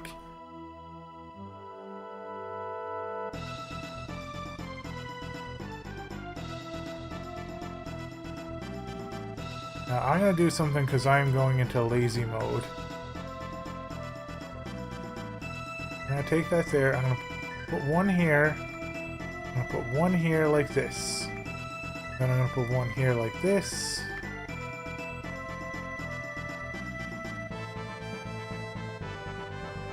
Like that. And then I'm going to copy over all of these.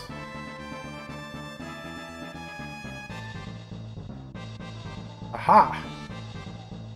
Now I have my mountain ranges.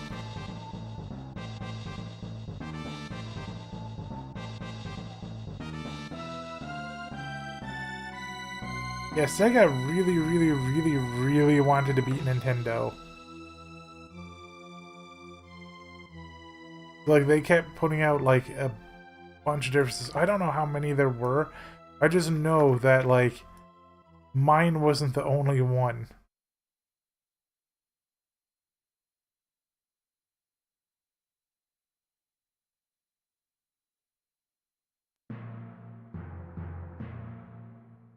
I know this immediately. This is Quinoa's theme. Viewers have never heard this before. This one is great.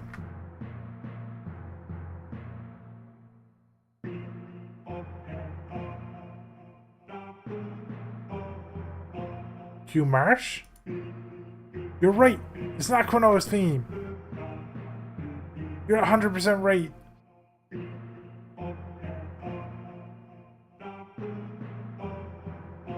Mm-hmm.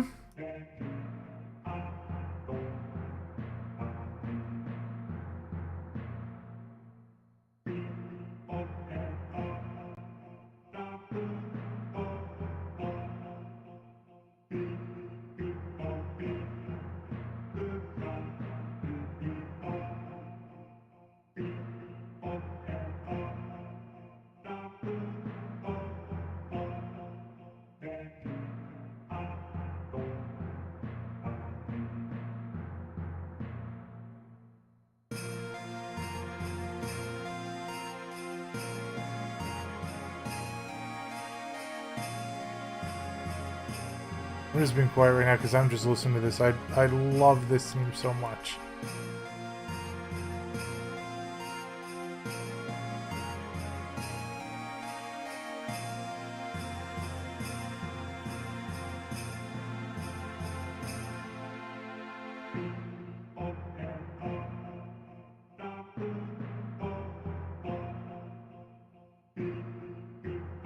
You do, Ruku? That's awesome. How many days till the drought's over?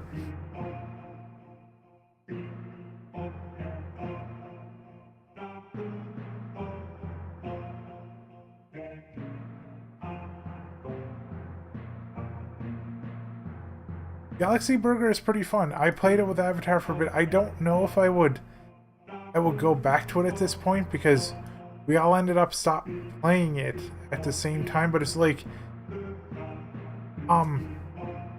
you know how there's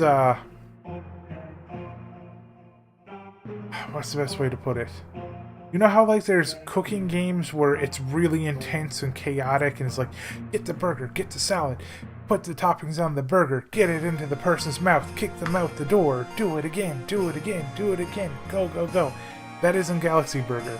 Galaxy Burger is like, excuse me, I would like a fries, a shake, and a burger, please, and then you put it on the grill and you just sit there, and if you're playing with a friend, you talk about your day and you put it together, and then you serve it, and then you serve it, and you know, you get all their orders done, and then you get more complicated orders and more complicated recipes, and it's very peaceful and it's fun, and there's a ton of content to it.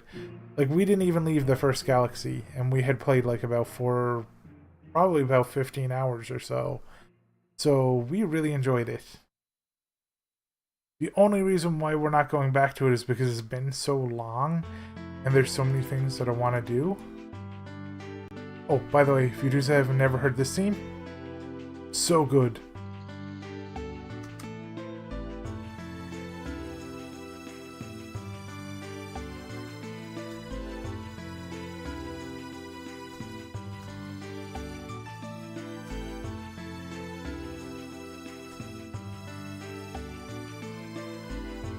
This is World Map 2 Extended Legend of Dragoon.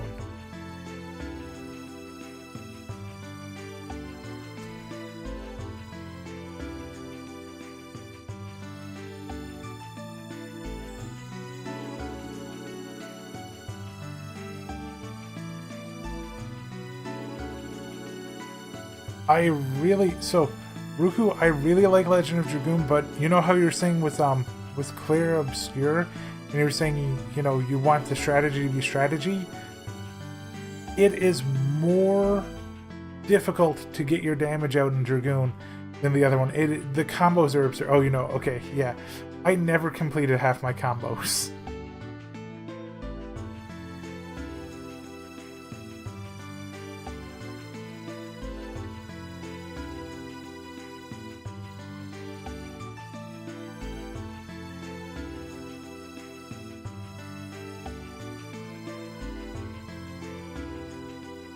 Yeah, Piano, you might have, because I think it did get a remake, but Dragoon is amazing. Legend of Dragoon is a great game. Yeah, that's why I don't play with wireless controllers, Ruku. I refuse. My Switch is wired, my PC is wired, won't do wireless controllers. I don't care. Same thing with my mouse. My mouse is not wireless. My keyboard is not wireless. I can't handle delay. And, I have never heard of Chef Brigade Piano, I'm sorry, so that was not me.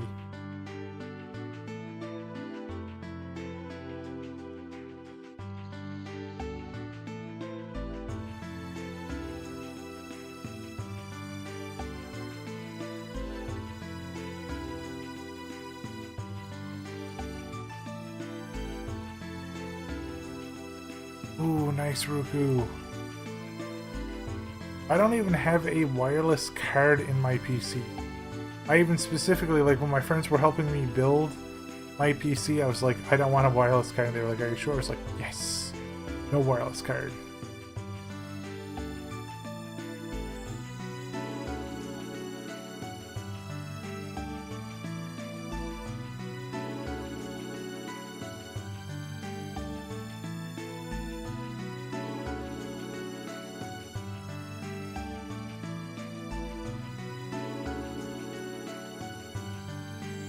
Yeah, like, the wireless ones are great for, like, if you're playing, you know, like, Stardew or something like that, like, or, you know, you just want the extra reach. Because, like, wired does have that one restriction. It's not great. Like, you know, you have to deal with, like, your cable length. I ended up even getting, like, an extra little bit longer of a wire for my controller, because I was like, I don't want to deal with the short length of this thing.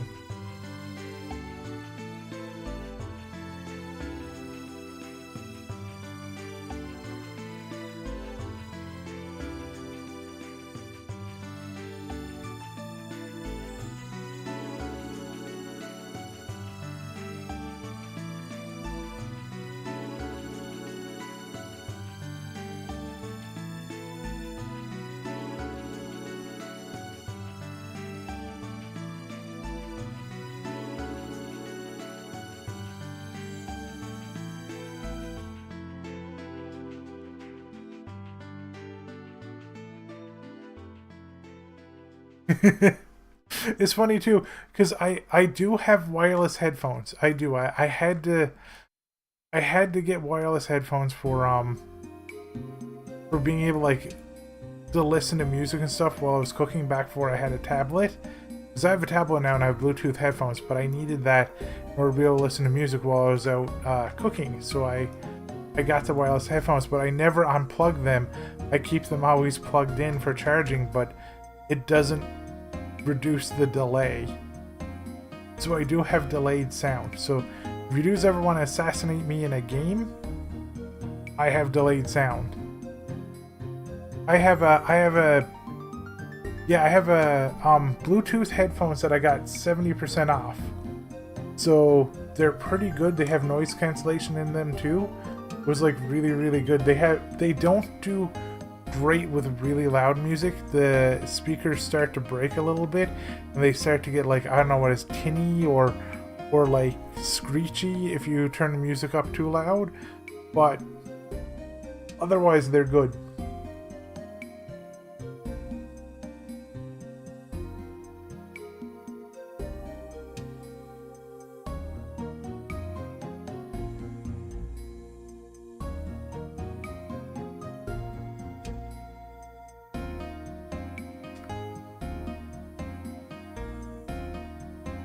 Turn that to a black line.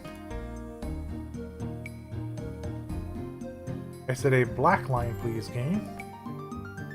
Thank you. And by game, I mean whatever. Art program. Yeah, art program. There we go.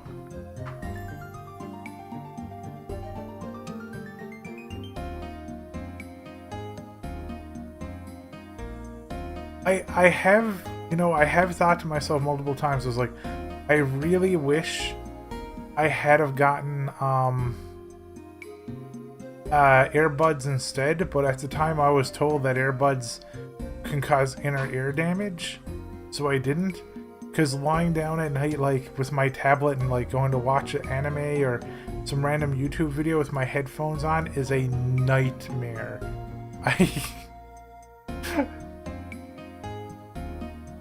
It is not easy.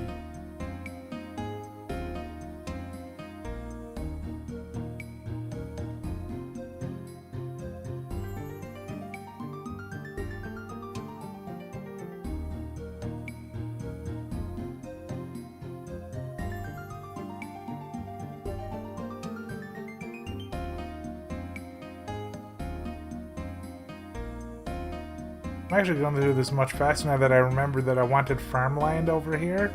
So I'm setting up like farmland in an eastern city, which, by the way, the players recently found out that there's weird things going on in the eastern farm city. People who are going over in caravans are not coming back. So they know there's something weird going on over here.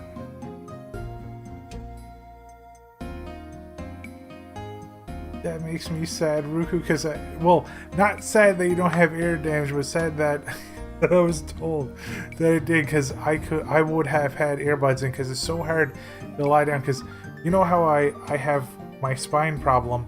I can't lie down on my back. It's not possible. My back, like, I have a really, really bad curve in my spine, so I can't lie down comfortably on my back. So I have to lie down on my sides, and sticking my side of my head into the pillow or whatever I'm lying down on, and sticking the like entire speaker of the headphone is not great into my ear, so like I don't do that. There's special sleep ones.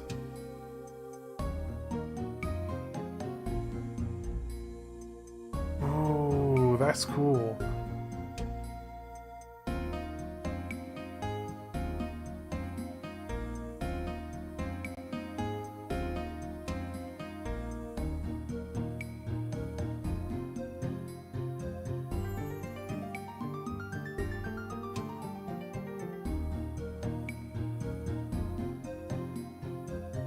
And angle them so one's behind your head and the other one. Yeah, I think I understand what you mean. Like where I have a very gigantic head, headphones barely fit.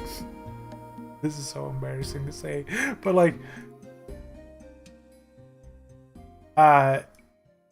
headphones barely fit most of the time, so when I try to like move them, especially these ones that I got, they just barely fit my head, so I can't get that. Because I know what you're talking about, and that would be so good too, like moving one back so that I have only one. Yeah, no, I really appreciate that.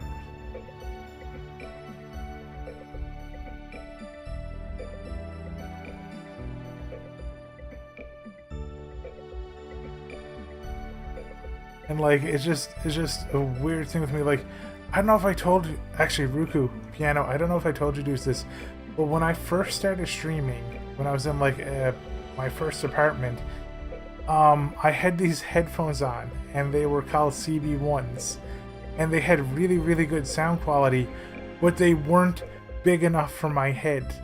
And my friend picked them out for me, and I ordered them, and they sounded so good. But about a week into owning them, the whole side of them cracked, and every time I put them on, the more of the plastic cracked, and it was just cutting the side of my head. I had them for about a year, and they just, like, every now and again when I put them on, they would just slice the side of my head because they were just too small for my skull.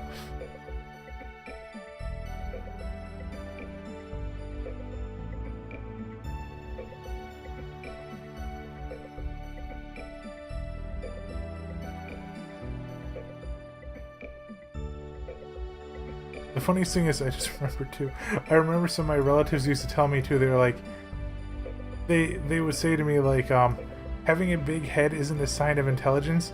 Usually people with really big heads are very dumb.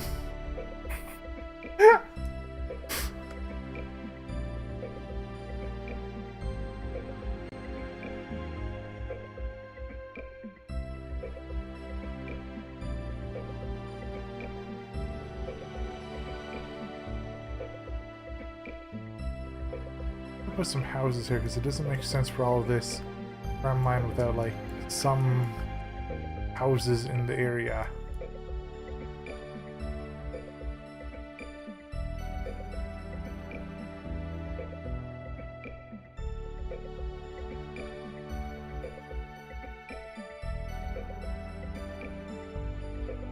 Yeah, piano, they're always fun like that. You don't have issues fitting, but sometimes they're hard to keep on without accidentally compensating with my neck. That is fair.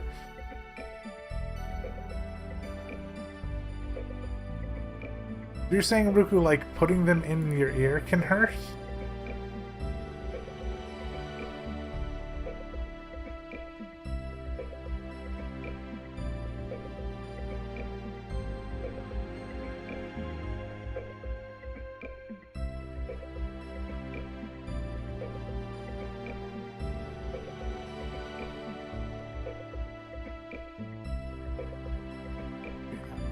Lip select.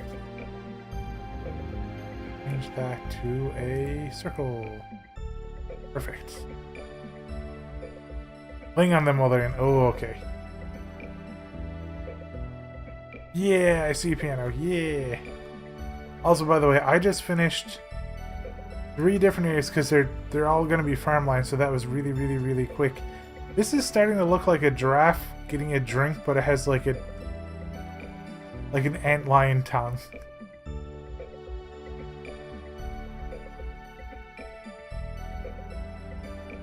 Thank you, piano.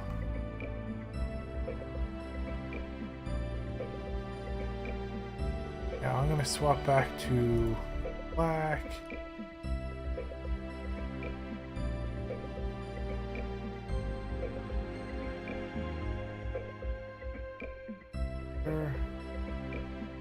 I knew it! I knew it!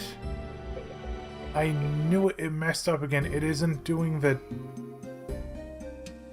It removed the playlist again. I don't understand. Because that wasn't in the playlist. That song was not in the playlist. Like, it's gonna end up playing Green Day at some point or something and getting me banned.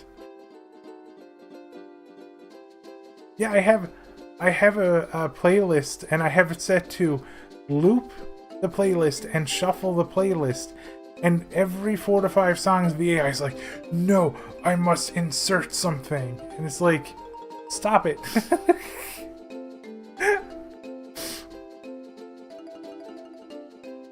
Yeah, it's on, right now it's on loop video and shuffle playlist, and it is playlist.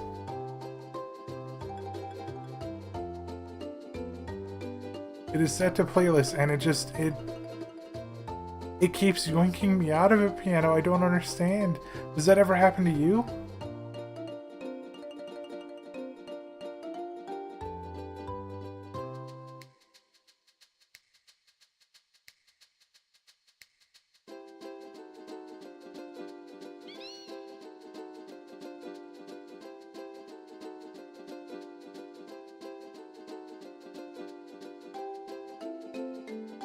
By the way, this is my favorite Chocobo theme.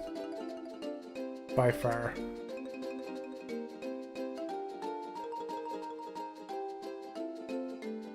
Yeah, like, legitimately playing any music on stream gives me huge anxiety because I'm like, oh no, what happens if the, you know, the lawyers attack?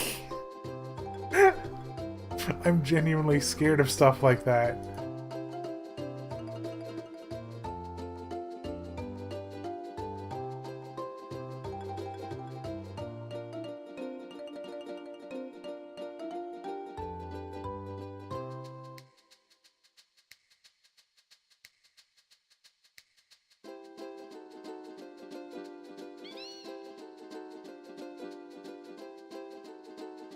Yeah, Flamenco to Chocobo. Yeah. It's my favorite of the themes. There's a really good one from Final Fantasy VIII as well, and a really good one from 7. But the Flamenco one is like... Yeah.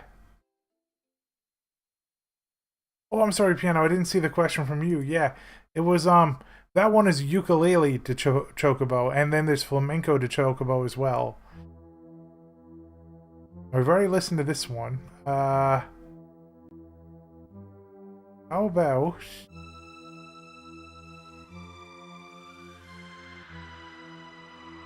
this one?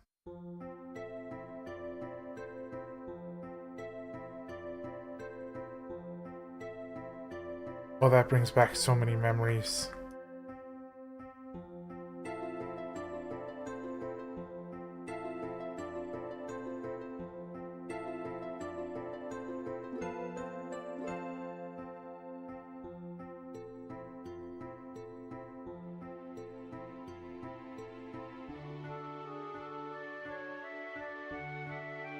Balan Garden's theme is like so memorable.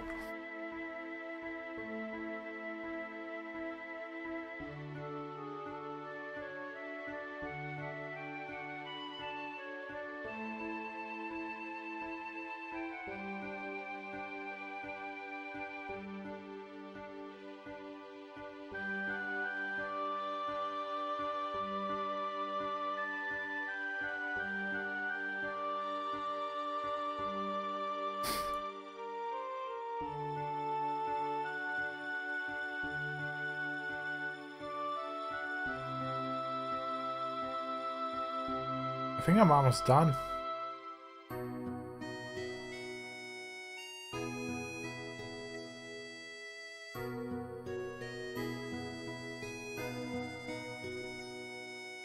The only thing left is to come up with names for all the towns. I'm trying to keep like raven and bird themes for the towns. We gotta, I gotta think.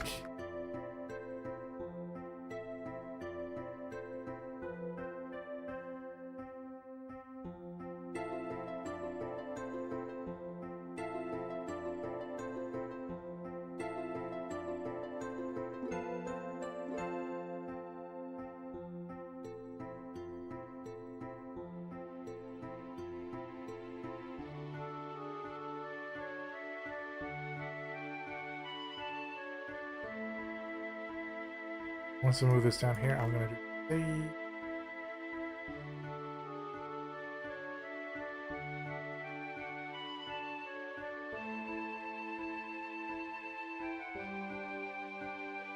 A. Oh no, there's 3 more tiles left. I don't know what to put in these ones.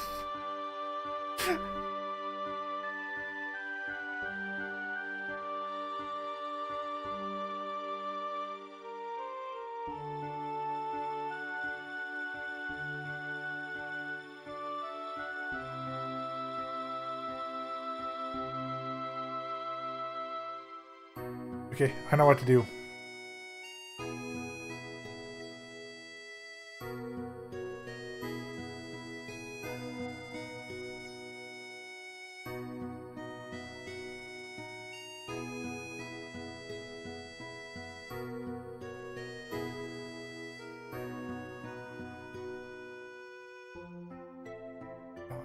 Iron theme is so good.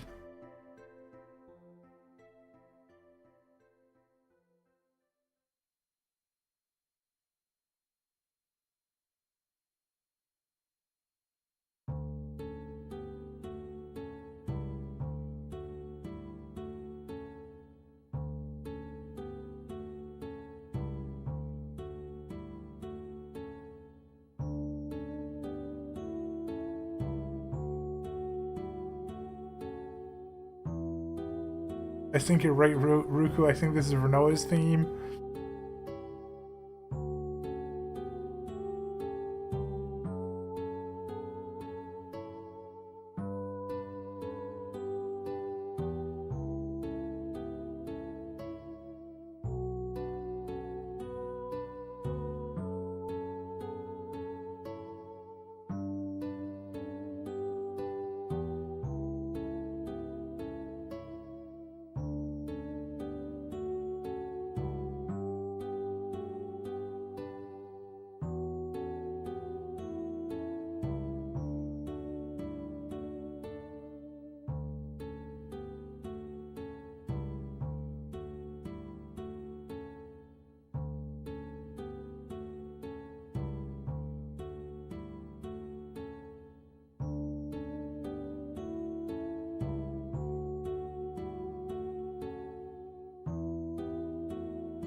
I'm in such focus mode right now, trying to get this part here done. Because then I can start building the event for the players tomorrow. Because I don't have to do anything in Roll20. Oh, which by the way, Piano, you were asking about this this thing earlier. Here, I'll just swap over real quick after I should save first. Save. So this here is Roll20. This is a website for playing D&D.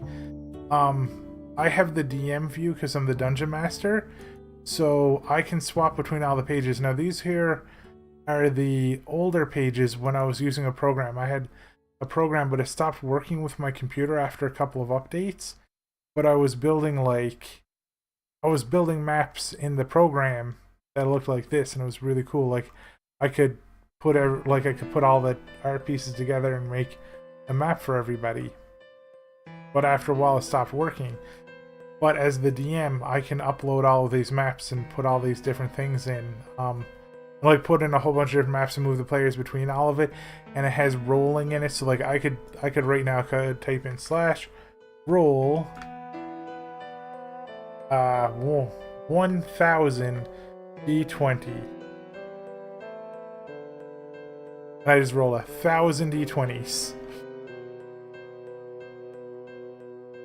My players tomorrow are going to be so confused by that.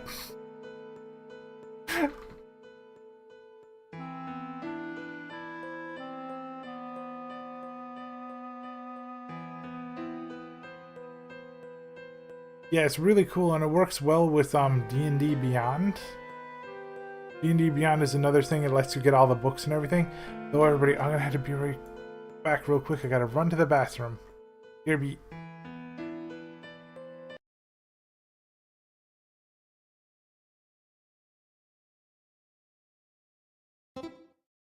Huh.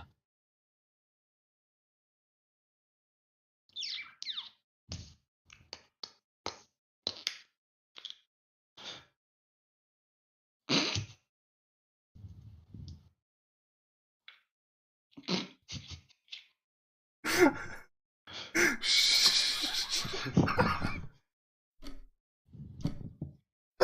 so sorry. I'm so sorry. I'm trying. It's actually a meme. It's actually a meme.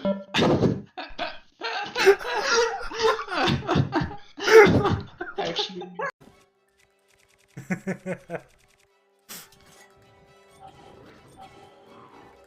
Whoa. Okay, that was an attack I was not ready for.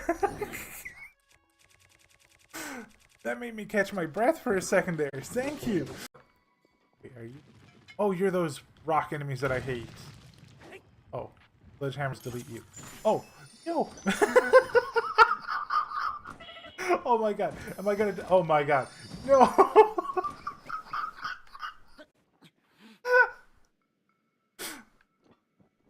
That was the most deadly enemy I have seen. Hey, Bomb, do you think this is explosive? I don't know, buddy. But there's something chasing us outside. It's explosive. Have to see this. Oh god.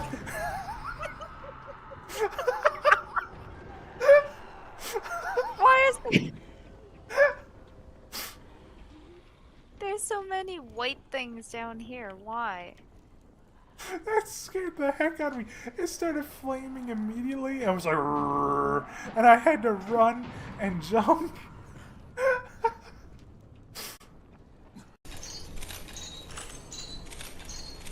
There is nothing here, Arth.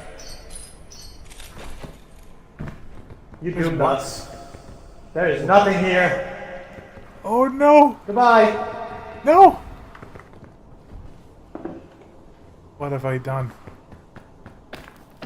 You killed him! Oh my god, oh shit!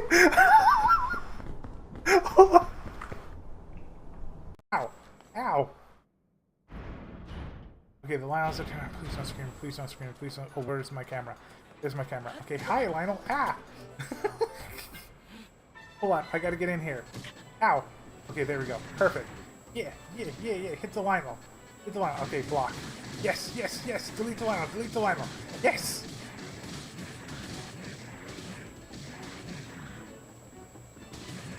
Hi!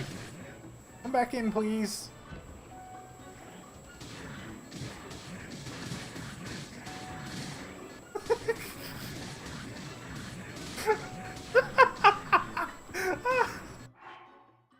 It's actually working. Hold on. I never thought this would work. Where's my large charges? Hold on.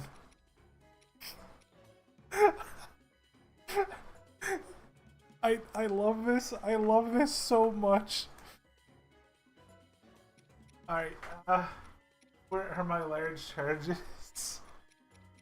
This is the highlight of Tears of the Kingdom for me. This moment right here. I don't even care about killing Ganon. Ganon can take over the world. Hold on, I can never find these things. Because I know I just bought 6 of them. There they are. Alright, here we go. Yep. I'll just sit in here with my shield up. You coming back in? Yep, thank you. Alright, come back in again, please. Yes. And the first one is down.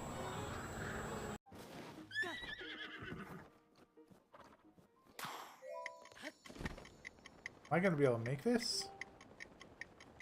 Wait, this is good. I actually kind of wanted to check out over here because I want to see the right side. Hello? Yeah, there we go. It's a good thing I was wearing the pointy hat. Only because of the Lionel Killer. Yeah, yeah. And the door. Oh, ouch. Oh no. Oh god. No. Ah. I got in the way of the arrow, got launched into the whirligig, and just barely made it. Wait, where's your... It's gone!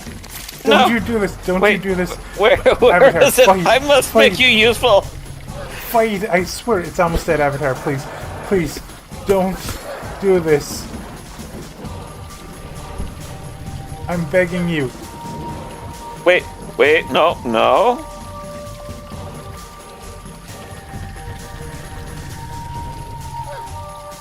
Avatar, please. I am literally begging you. If we die here, I'm gonna be so sad.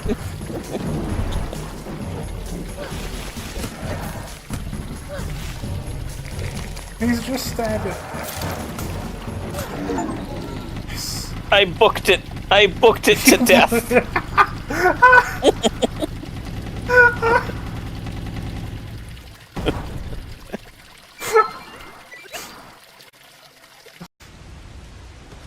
Oh, I get to choose a door. I choose the right door. Oh, I have chosen well.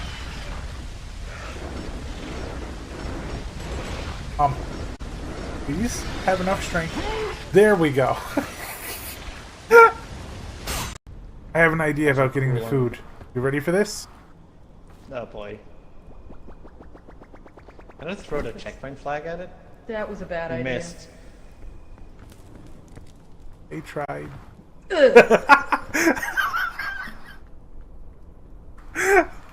Oh. Okay, I wonder if I stay on a ladder if he can kill me.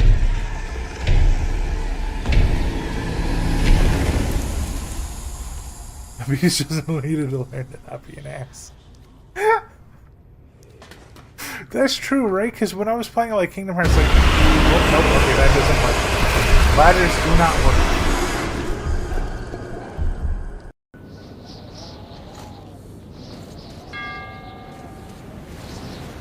Soup's done.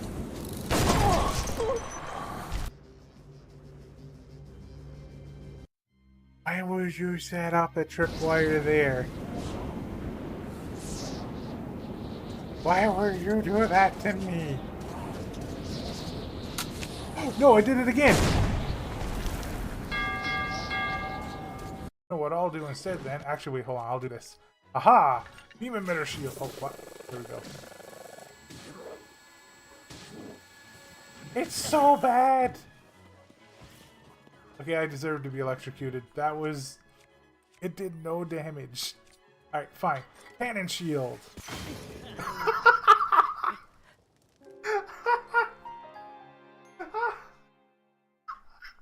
Because I moved Link back. Link was like, shield up.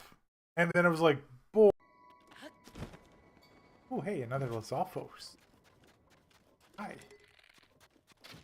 Broken? Oh, this is a zappy one.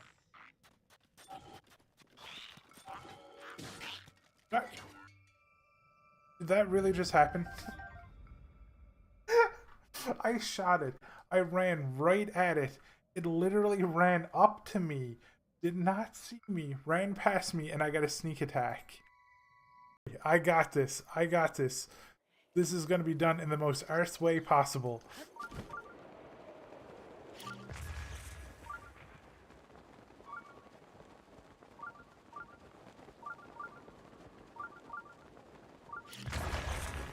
Yeah!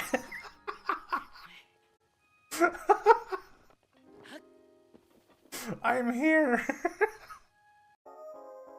Now you are. Go, Pillow Rat, destroy. Not me! No!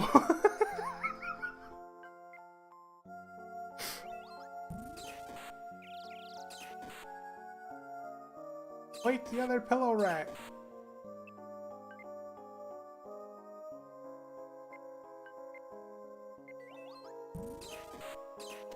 Yes! Wait!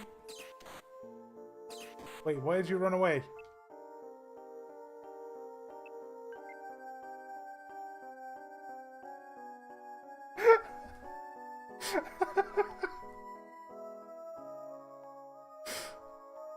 Oh, I am so dead. There's no point. It's just time to go out with a bang.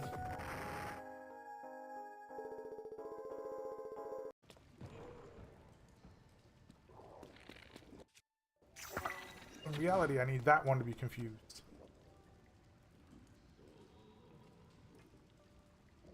Now they're all fighting each other, but the ice one is like, what do you even have? You have like a bicycle stuck to a stick. I kind of want to see what your weapon is. I'm wondering if you just took like ice from the water and like fused it on and have an ice weapon. But also, you're being really bad at... Oh! So close. You were almost awesome. Oh my god, one more swing, one more swing. Come on, you can do it. Yeah, you defeat the boss bokoblin. You are now the boss bokoblin. That was amazing. Accessible? Earth, I want to try something. Where are you?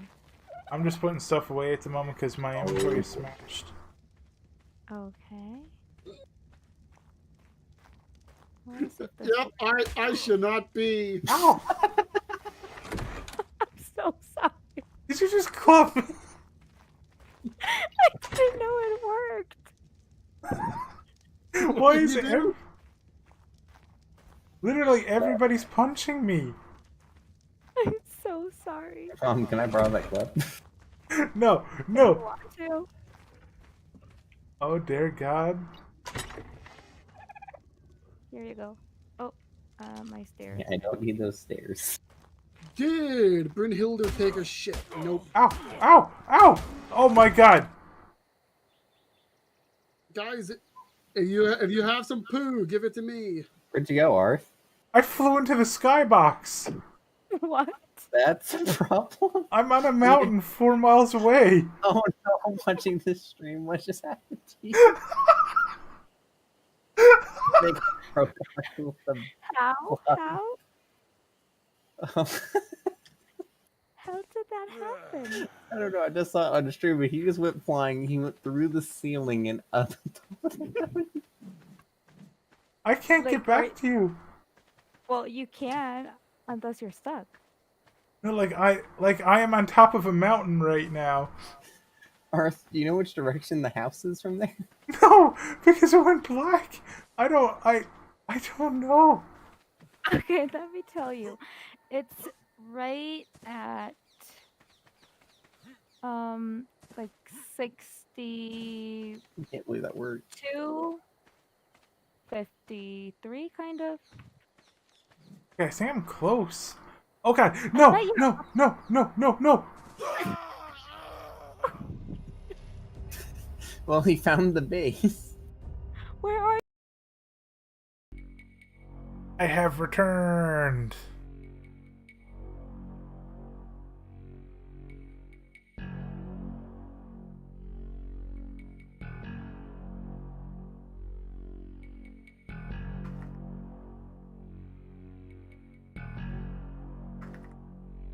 That was scary. I'm saving real quick.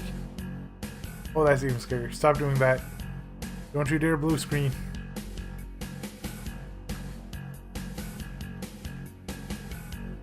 Oh yeah, piano. This theme is great. This is from Doom.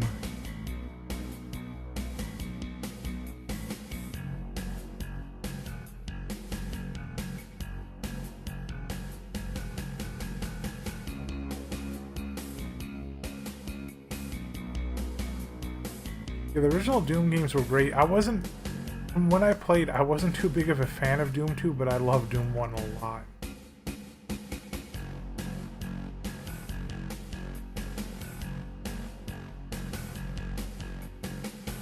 Oh, please stop doing that. Paint, why are you doing that now?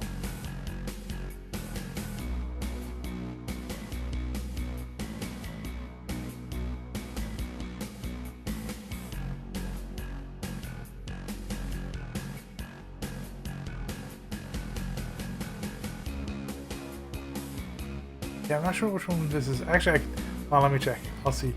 This one is called The Imp's Song.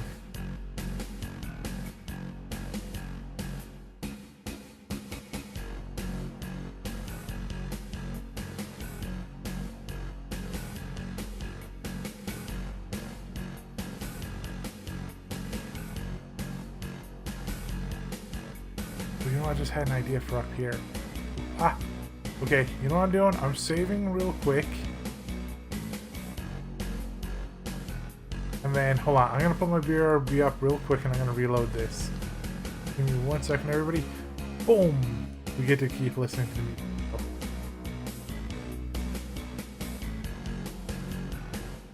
It's like... that was getting worrying. Or worrisome.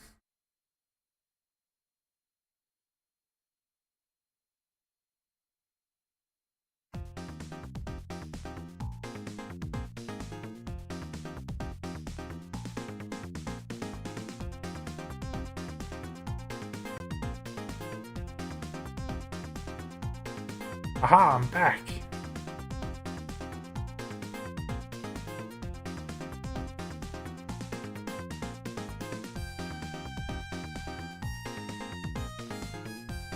Program probably needed to like get rid of like some leaking memory or something. Alright, now, idea I had.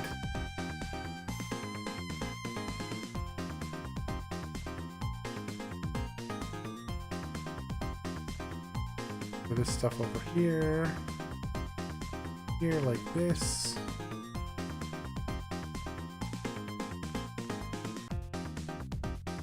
Streets of Rage 2 music is great.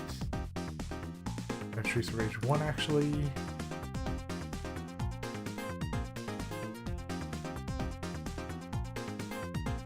Oh, 12-bar blues progression. I see.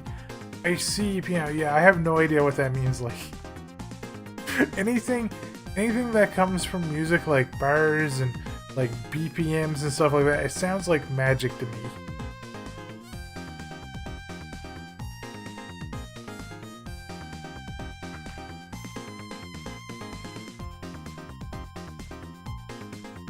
I have no idea what any of that stuff means.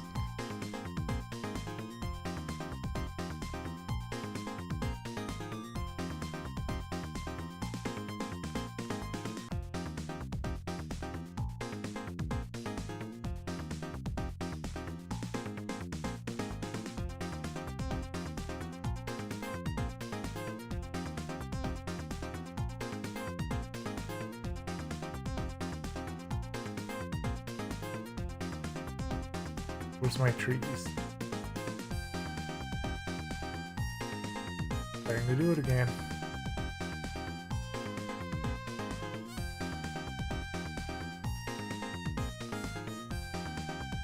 Oh, that's cool. Dude, is 100% A-okay to like to express how much you enjoy something and like what you know of that thing. And to like gush about something that you particularly enjoy. Like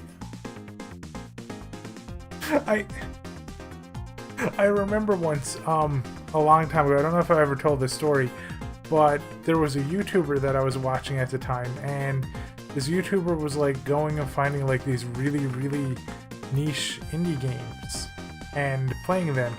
And some of them were from Japan. They were like freeware games, you know, where they would like release them on the internet. And one of them looked really, really, really cool. It was like a side-scroller action game, and it looked really, really fun. And they played it through, and they like, I stopped watching all of it because I was like, oh dang, this looks like a really fun game. I want to go and I want to play this and beat it, and then come back and, you know, finish watching the video or like the series. So that's what I did. After like 1 or 2 episodes, I was like, okay, I'm gonna go play this. And I played through, and it took me about, I think, a week and a half to beat it. And by the time I was done, they weren't done their series because they were doing a lot of editing and like cutting it up and like talking about the things in the history of the game and doing all that cool stuff. So I go back and I'm like, wow, you know, thank you for recommend. Like I put a comment on their YouTube videos like, wow, thank you for recommending this. This was like really, really, really fun. I never would have known this without you. It took me like a week and a half to 2 weeks to beat, and it was really hard. And I was like, yeah, because I never usually leave comments after my days of fighting against people to not hate me in World of Warcraft because of one of my friends. I was like, you know, I had a little bit of anxiety, but I was like, yeah, you know, hopefully this person sees that and they have a happy day. Went back to their channel the next day and I was banned. And they left a comment saying, way to brag about how good you are at games. And it was like, I was like, what? It was a 2-hour game. It took me a week and a half to beat. And I was thanking them for showing it to me, and I was banned from their channel. And I was like, oh, okay. Yeah, I'm probably not gonna watch this channel anymore.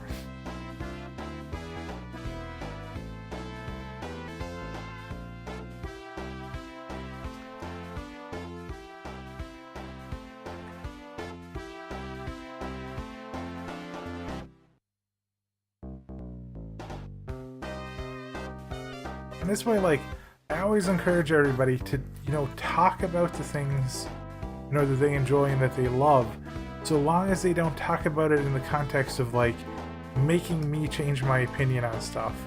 Because, like, I get people, you know, and, like, when I'm playing Slay the Spire 2 with Avatar, they'll be on the YouTube side and they'll be like, why aren't you doing this? I love this game. I've played 1,000 hours of it already.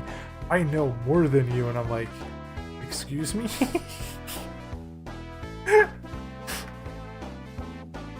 Well, yeah, like, I literally, as a person, I am so happy to hear, like, the things that you dudes enjoy and that you have a lot of fun with, and your passions and stuff like that.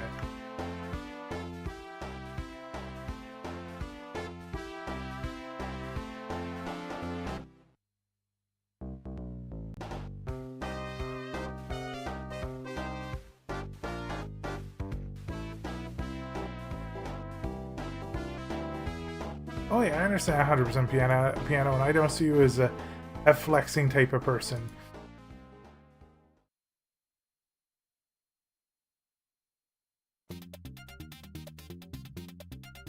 That is more Streets of Rage goodness.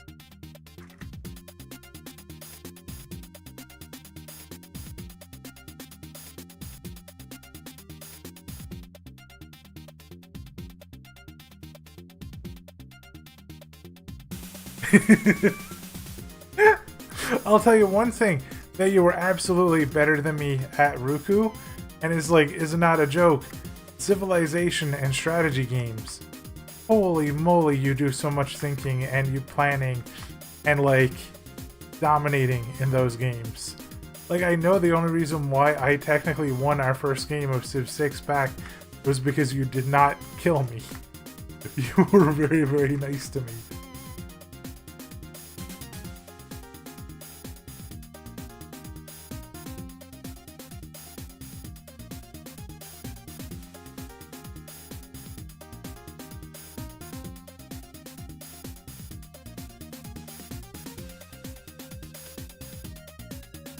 Okay, I have a question for everybody in chat right now. How does this look for a starting world map?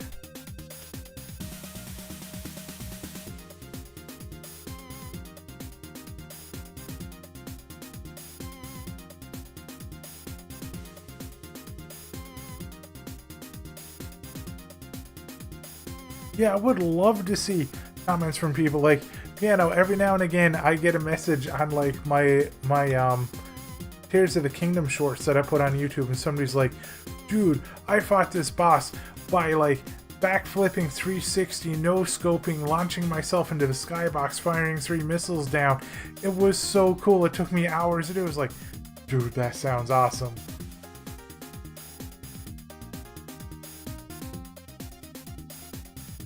You could have drawn it with 2 less redstone.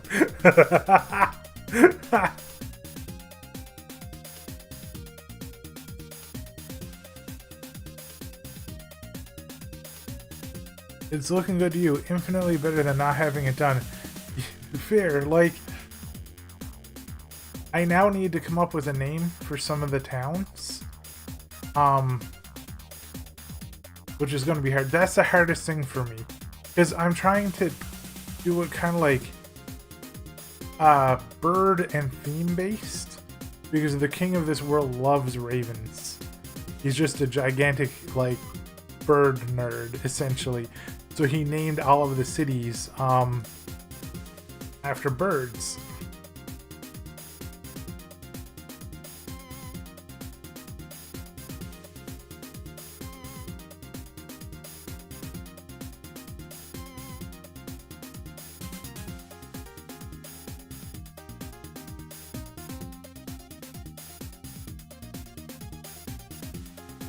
Thank you, Piano. Like, I need to come up with, like, names for all my towns now, especially the destroyed ones too.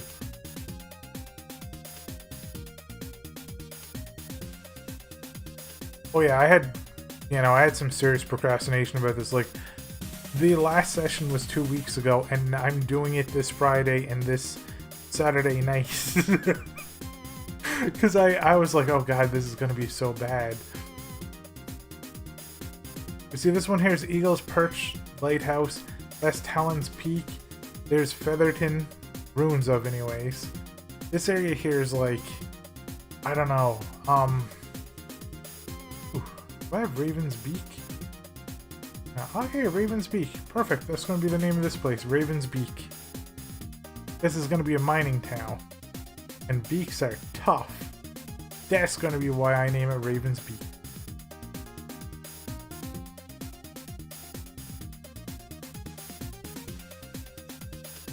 I don't know which thing I use. I think Gabriola is what I use. That's good enough.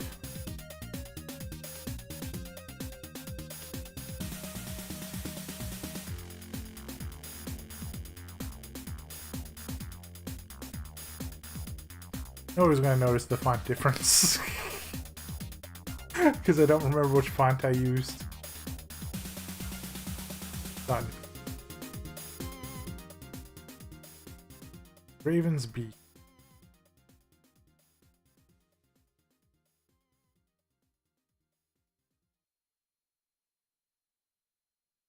I don't know what this place is gonna be called.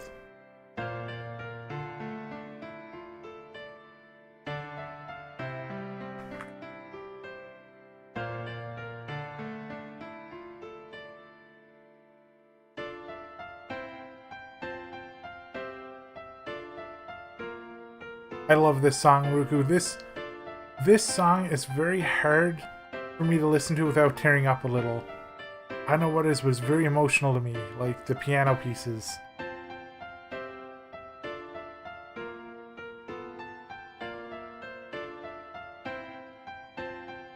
This song is called Beatrix's Theme or Rose of May.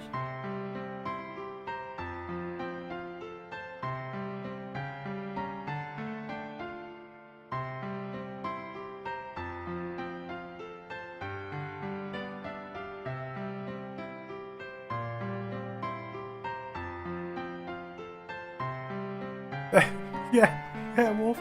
I wanted to make a marshland with like a lot of tributaries in it going through like rivers, and it just became chaos. And I was just like, I'll describe it better than it looks to the players. I'm so sorry, players. Also, hi, Wolf.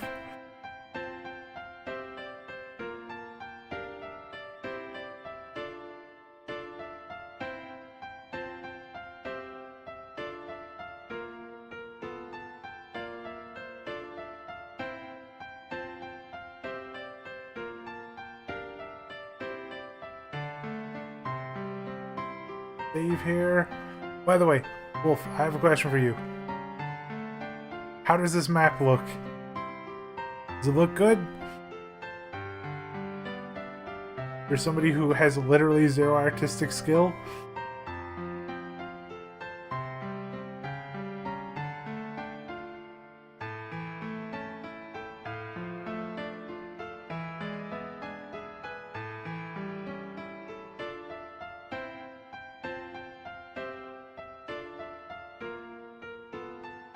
Yeah.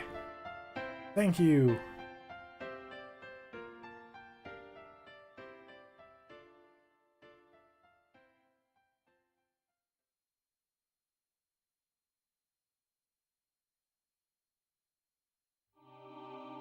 Wait, what did I miss? Where? What? What did I miss? Where did I miss? What? No. No.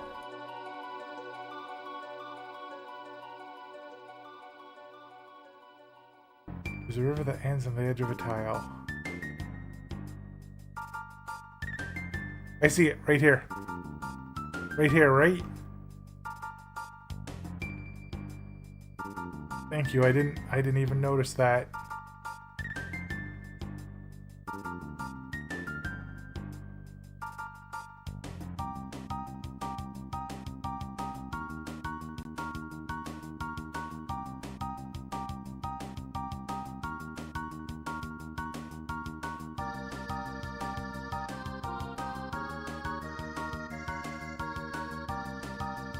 Well, this one here. This one is Black Dream, and Chrono Trigger. By the way, Wolf, I've been having so much pain. Literally, I have a playlist on YouTube right now. It keeps turning itself off and playing random songs. And I'm like, one of these times it's gonna go off the playlist and it's gonna start playing Green Day and my stream's gonna get shut off and I'm gonna get copyright strike. And it's been stressing me out all stream. On top of like the stress of like making a potato map. It's like, So if my voice sounds stressed out right now, that's why.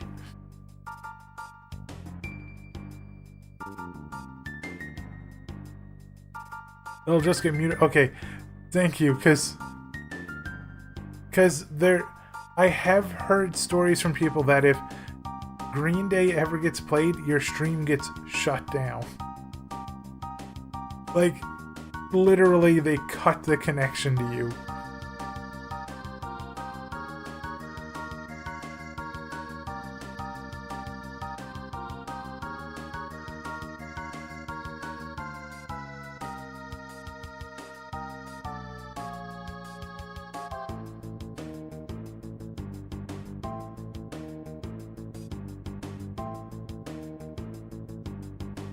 Hold on, do I have one that's called Perch? Oh, I do, dang it. That's fine. Oh no, there's Raven's Perch. Haha.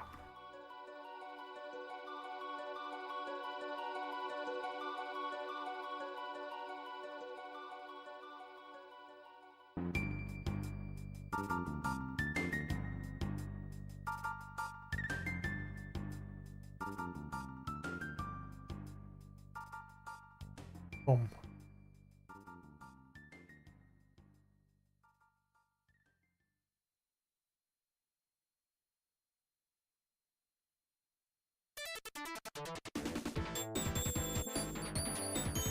Oh, so like using a Discord bot piano?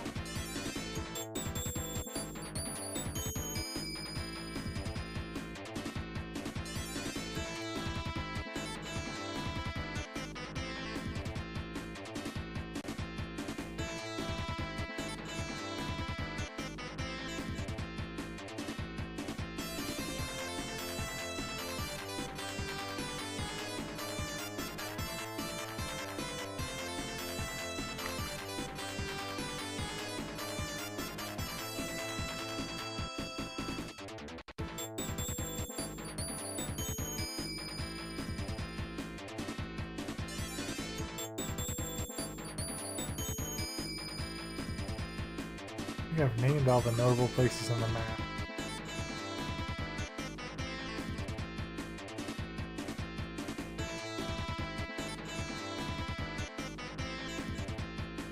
Yeah, I think I'm done. Yep, I'm done. This will be enough for the players tomorrow.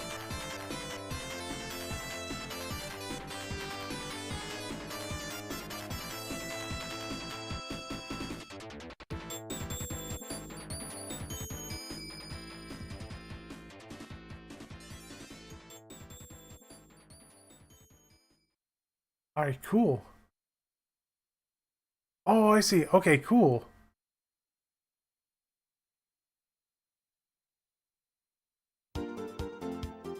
Yeah, I would appreciate that piano, because in the future that would be great, because I would love to be able to not have to worry about losing my channel. Okay, now I have saved this. So now I think what I have to do is I'm going to save it as a JPEG.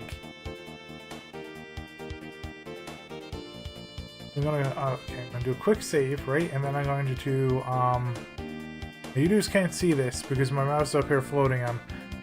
But I'm gonna do save as. I'm gonna call this final map JPEG save. Quality. How big is this? It's gonna be 3 megs. Wow, that's not bad. Cool. Okay, 3 megs. Now, I'm gonna have to minimize this for a second. Oh yeah, because it's not. Go over here. I'm gonna go to new page 19. There should be nothing in here. Okay, cool.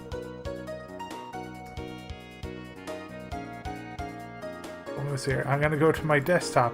I have 552 icons on my desktop, so I need to search for the word final now. File map.jpg. Okay, got it. Yes. Yes, I just saved and I just exported. So I'm gonna grab this. I'm gonna drag this over here onto this now.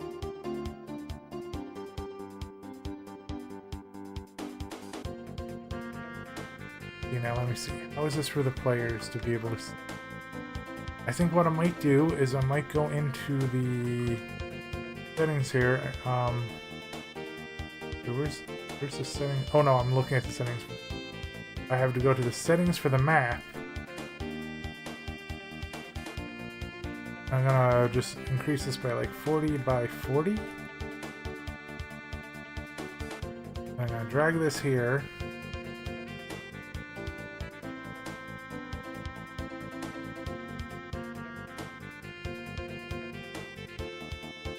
That looks good. Like if you zoom in, you can see all the details, you can see all the text and everything. And then I'm going to cut like 1, 2, 3, 4, 5, 6, 7, 9, 10, 11, 12, 13 cells off the bottom. So that's height, so that would be 37 height. Wait, no. Yeah, okay, no, 27, sorry.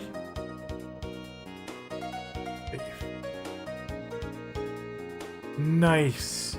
And then, for example, I can let me just grab one of the players' tokens and just throw it there, and then boom.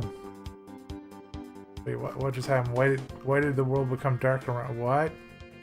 Why is it by putting a token here? I created eternal dark. I don't know. I'm scared about that, but that should be okay. I mean, look at that. The token fits. Everything's visible. It all works. It's going to be ready for tomorrow.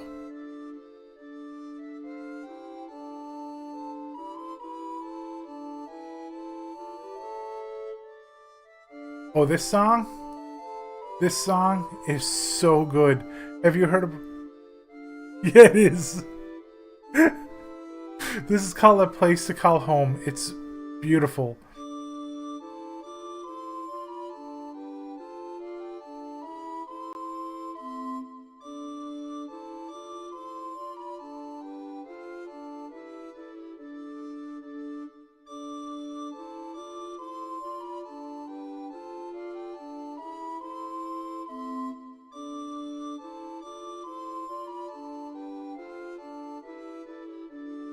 Sorry, I'm just listening to the song too because I love it. It's so good.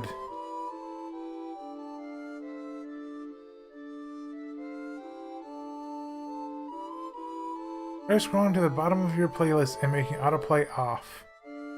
That is something I wanted to do. I can't figure out how to turn it off though.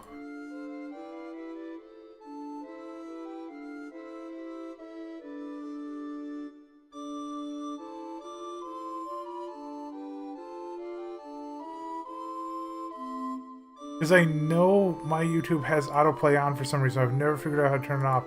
I go to my settings. I got like quality, playback speed, sleep timer. At the very bottom of the playlist, no.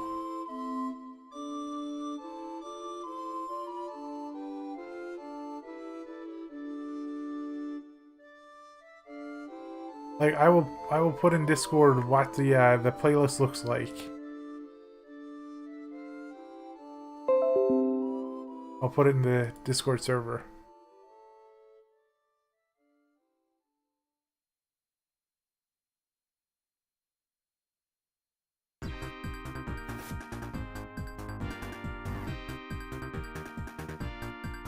Oh yeah, this song. I love this song. This is the song that they said Michael Jackson helped with. Is a rumor.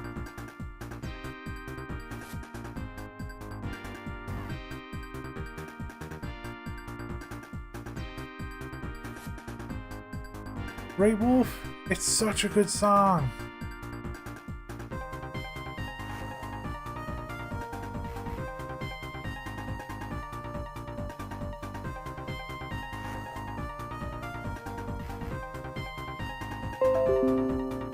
Sending a friend a picture.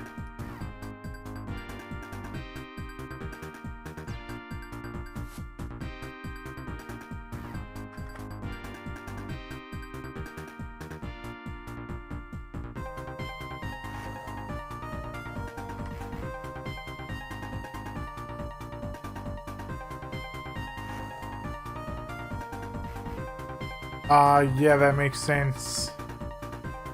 Probably because, like, they were like, oh, we'll pay you, like, a normal wage for second musicians, and Michael Jackson was like, no. Yes, like, when it hits the final song of the playlist, it's like, okay, I'm done.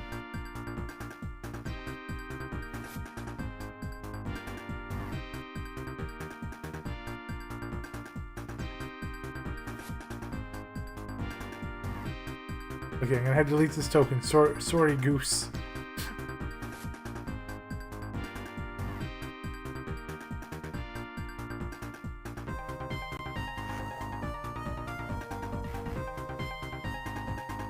Oh, I'm so happy right now. I can't wait to show this to my players tomorrow.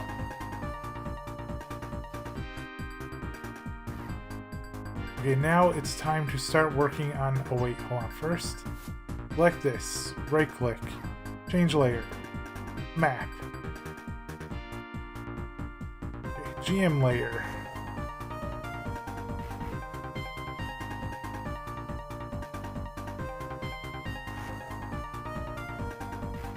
I want drop. I want text. Let's go with pink text.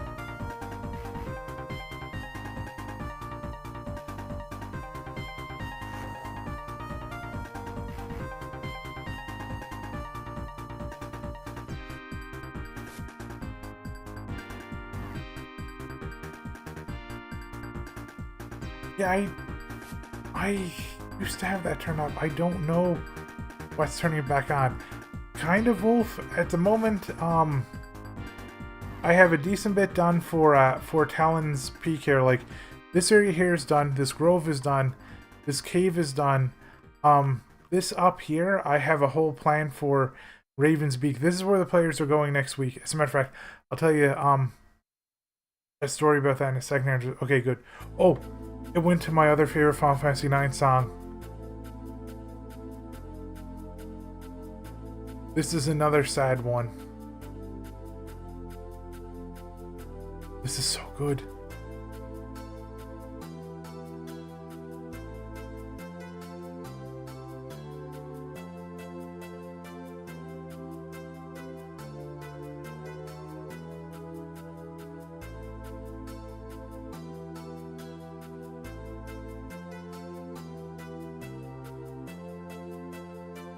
Yeah, I can't believe it went to one and the other so fast. But I probably shouldn't. I want to sit here and listen to this, but okay, I'll keep going on because this helps me too with coming up with new ideas. So I agree 100%, Ruku. This is the best from Final Fantasy IX. It's so sad. Okay, so Wolf, my party in their last session, I'll tell you, I'll move it back here. So in the last session, they were here, and they met a nobleman, and two NPCs wanted them to assassinate the noble because he was evil, and the noble wanted to convince them to not fight, but the players were like, oh yeah, we trust you, nobleman. And by the way, the nobleman had like 15 stooges in the area, 2 hellhounds, a whole veritable army. And they walked up and tricked him, and when they got close enough, they summoned a sword, slashed him, turned into a wolf, charged him, and threw him onto the mat and killed him, supplanting the entire fight, destroying it. The fight couldn't even progress with the rules that were presented, so I was like, okay, like they ended chapter 0, they finished this area here. Their goal on the next session tomorrow is they have to get here to Raven's Beak. And if they travel from Talon's Peak up here, it's going to take 3 weeks, but it's going to be very, very, very, very, very dangerous. Because they got to go through a mountain pass and through some ruins and through a whole bunch of stuff and through Dryad's Grove. So they're going to be told, like, that's a very dangerous path. But if they go this way, back around, it's going to take them about 7 weeks on foot. And if they wait for a caravan, it's going to take them about 4 weeks. But if they choose to go this way, I'm going to set them up with a couple events on their way over now in the GM layer. And one of them is going to be an inn at a crossroads. They're going to come across a crossroads right around here. I'm just making sure that my mouse is showing. At nighttime, so they're going to get to this area at night, and it's going to be foggy, it's going to be dark, they can't see in front of themselves. They're going to run to a crossroads and an inn, but you can see there's no crossroads here because it doesn't exist. And when they get close to the inn, there's going to be 2 cats. When they get close to the cats, one of the cats is going to attack one of them, and hopefully the players won't kill the cat, but the cat is going to scratch a player, and that's going to protect one player from potentially dying, because when they go in, they're essentially trapped and they have to make their way out. And they're going to go in, they're going to see 2 sisters and the far end, 2 old ladies in front of a window working on their loom, and they're going to see a dude behind a desk. They're going to hear people walking upstairs, but they're never going to meet those people. They're going to get a room. When they go upstairs, all the doors will be closed, there'll be nobody there. They'll be able to go to sleep in peace. And in the middle of the night, the kobolds that are traveling with them will contact one of them, because there's a new player in the group. And that new player hasn't had a chance. Nice, Ruku. That new player hasn't had a chance to really get involved with the role-playing yet. They've just recently joined the party. So what I'm going to have to happen is I'm going to have the kobolds come in and be like, we found treasure, come get the treasure with us. And this person is going to go with them, probably, if they convince the kobolds convince them to go. And when they go downstairs, they're going to pass a patron who will fall on them intentionally. And when they go outside, I'm going to say, so a short time passes, and then I'm going to say, you go back upstairs with your treasure, and I'm going to tell them your treasure is in Discord, and I'm going to reveal a channel in Discord that says, please do not read this out loud, this is your new character sheet, and I'm going to give them a character sheet of some sort of shapeshifter, and I'm going to tell them their goal is to get another player into the basement. And that is going to be their goal. So they're still fine. They're out with the kobolds. But what touched them copied their memories in their form, and is now going to try to get another player into the basement of the inn. The player's objective is to get outside without dying, and the objective of the monster is to get everybody into the basement. So how they're going to play that tomorrow is going to be kind of really interesting to me. I am super excited. So that's going to be for just like this event right here. Yeah. Yeah.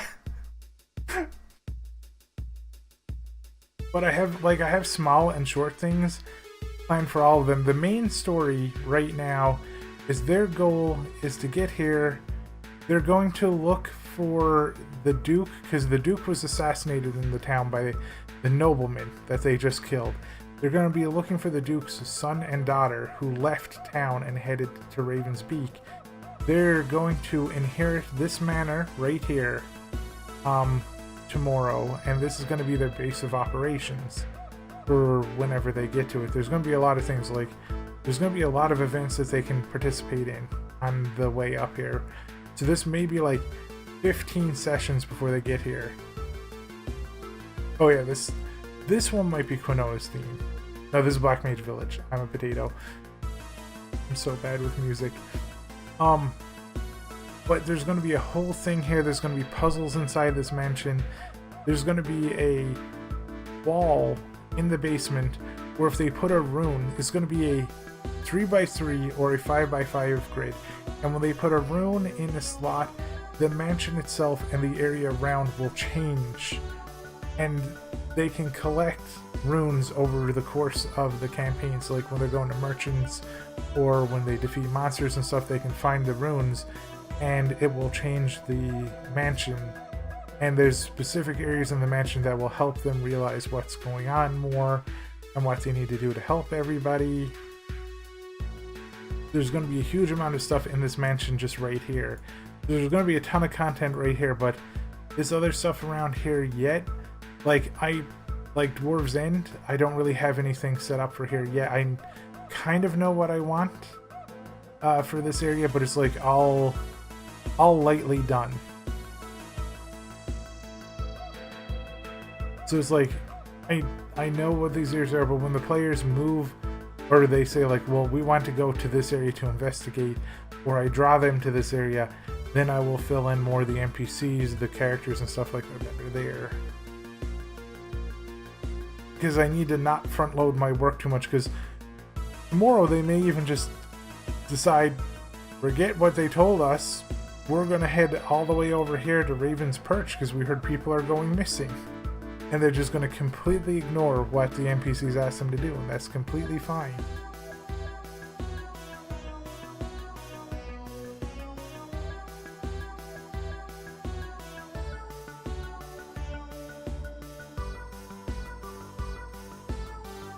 Which, by the way, now I got to go back to my GM layer. I'm going to start writing here for myself. Ooh, that text is a little large for what I want. And please tell me that isn't. I'll delete that. Oh no, back again. 10. Perfect.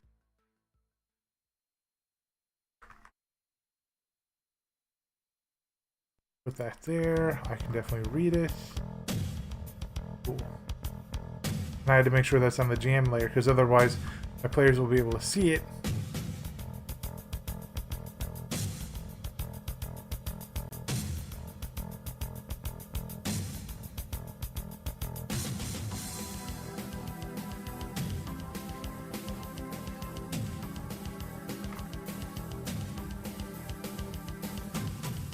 Oh yeah, this is another Doom theme.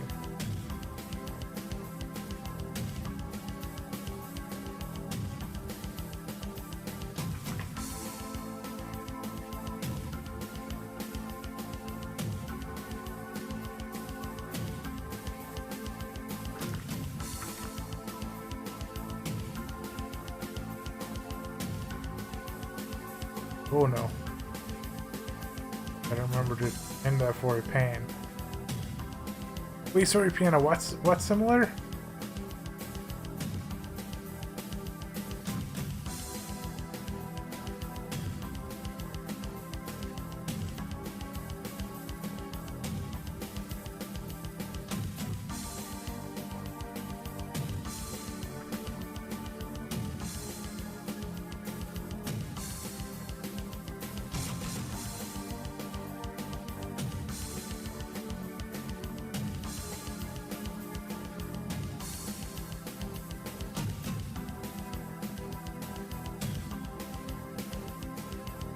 Oh, I'm sorry. I saw that too late.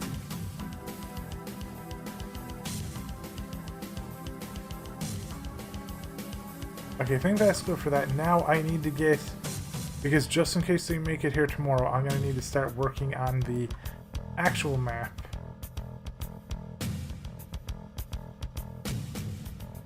Oh yeah, yeah, there. Well, let me see if I have Quinoa's theme here, in this playlist.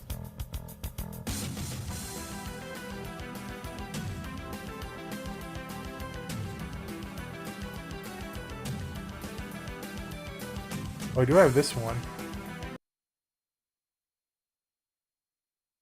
Oh, what was that song? Hold on, let me see. Go back real quick. That one was map 115, Running from Evil.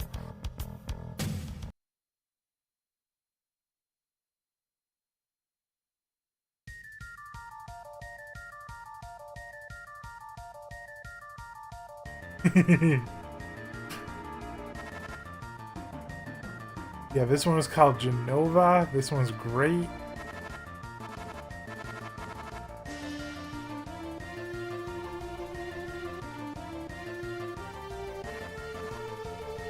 Oh, I didn't add Quinoa's theme. Oh well.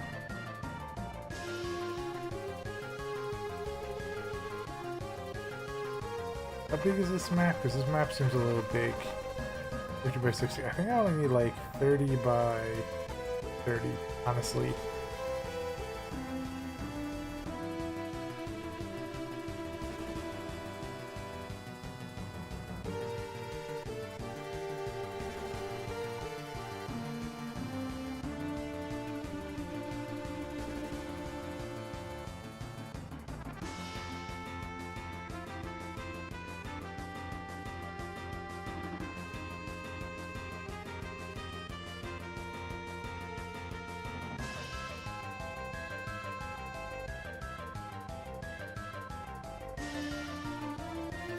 Oh no, I'm on GM layer again. Dang it.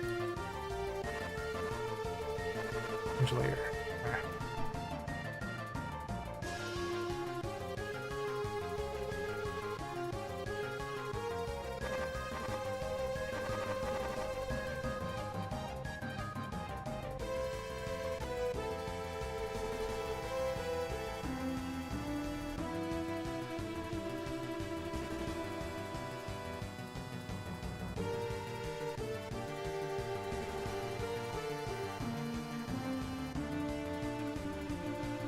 Yeah, I used to be on YouTube all the time in Newgrounds and stuff. I remember the Badger Mushroom song. I remember My Horse is Amazing.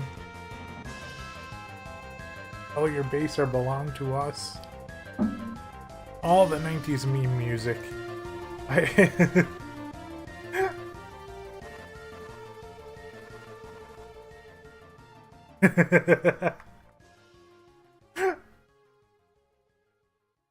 Are you saying it's specifically your horse, Ruku?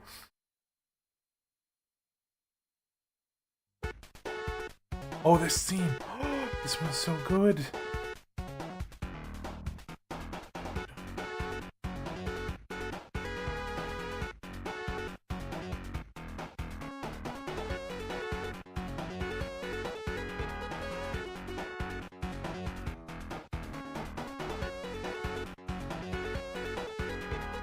This is like Chemical Zone in Sonic 2. It's so good. Yeah, Wolf. Yep. That theme is so good.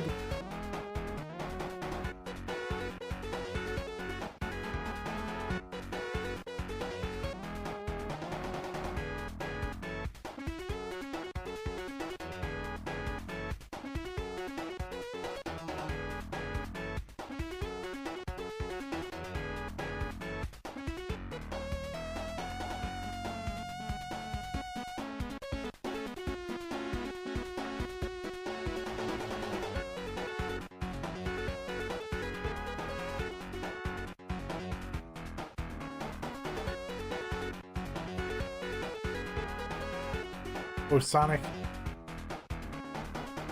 The Sonic games they can be cheap sometimes, but they're really fun. They're classics. I absolutely love them.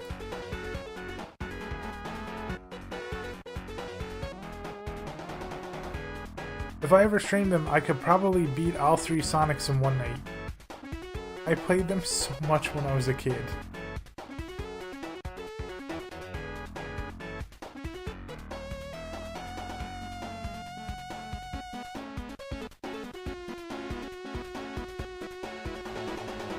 With all the Chaos Emeralds, ooh, that's tough. Sonic Spinball. I've never beaten Sonic Spinball.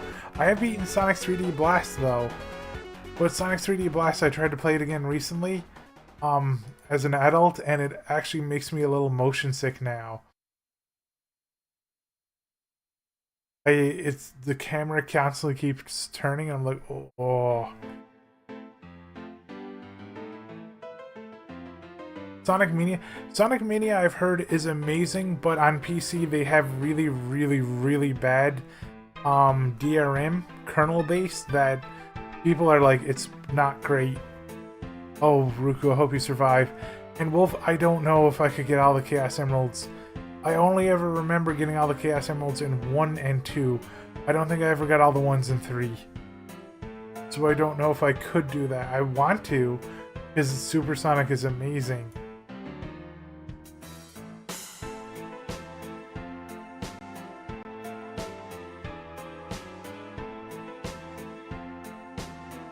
Map layer.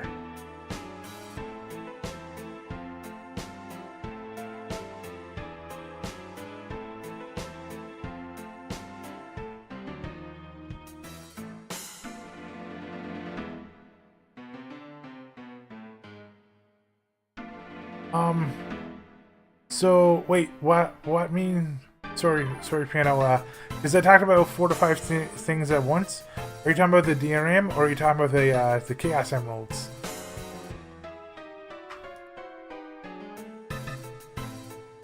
Ooh, Ruku, nice.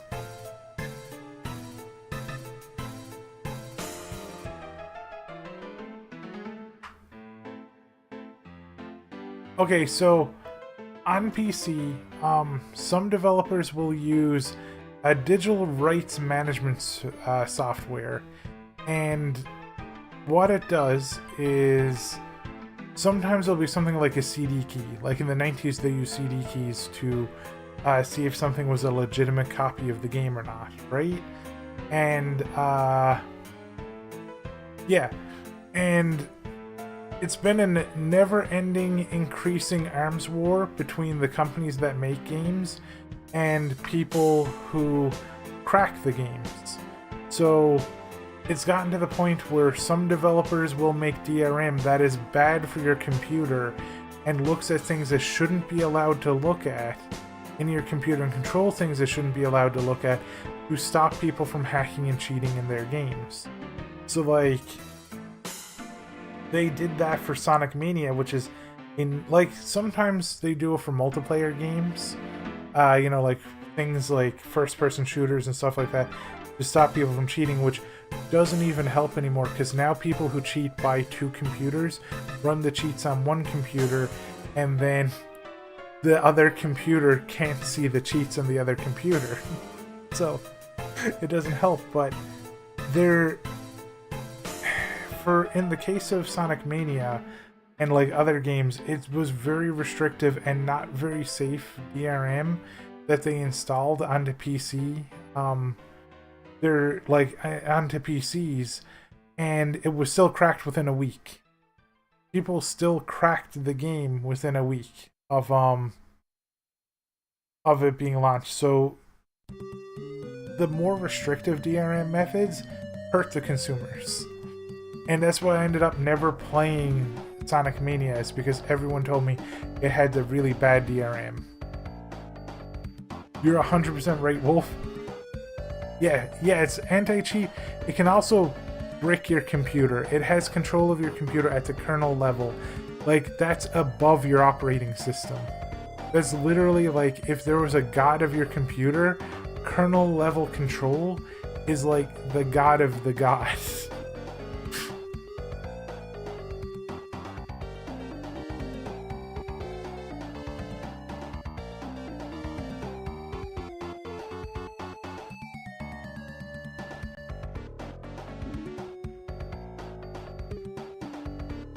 Actually, I probably just do this right.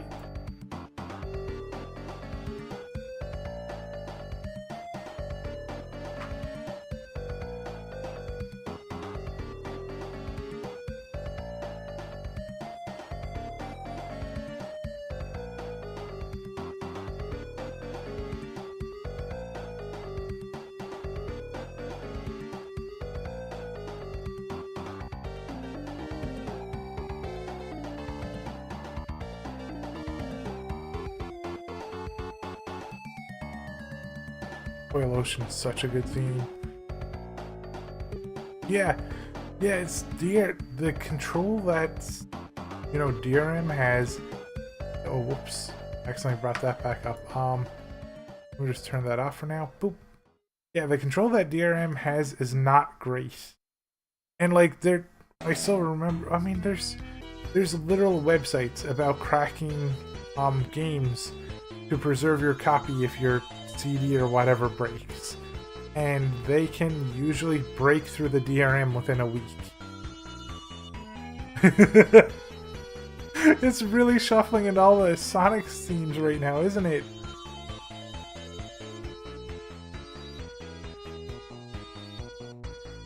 Well, yeah, on PC, Sonic Mania was... Oh. It is indeed Marble Zone. Sorry, I was just jamming to that part. I love that part. But yeah,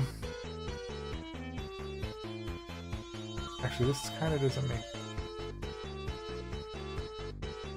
Going up here into the middle, it wouldn't go up... Yeah, okay, so... I'm actually going to... Ah, I'm going to make that into... Yeah. Okay, I know what I'm going to do.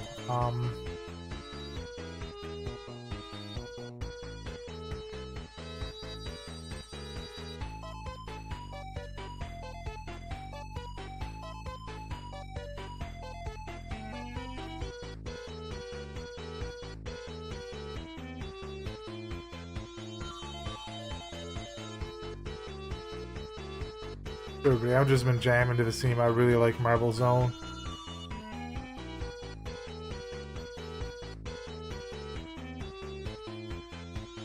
But yeah, Wolf, you're right. It's literally been non-stop Sonic now for a while.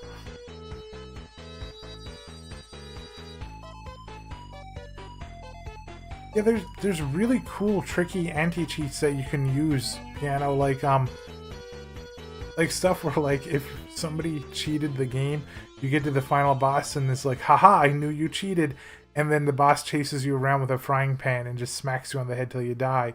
Like, that's really cool anti-cheat.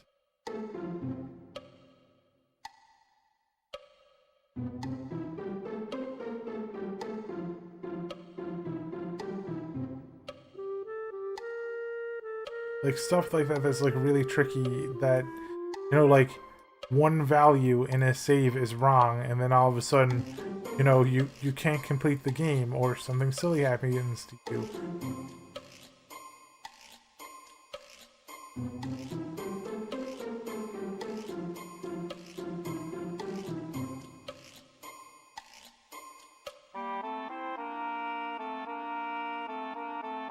But they're just letting you do is know I am not good at designing, like, actually intelligent building design.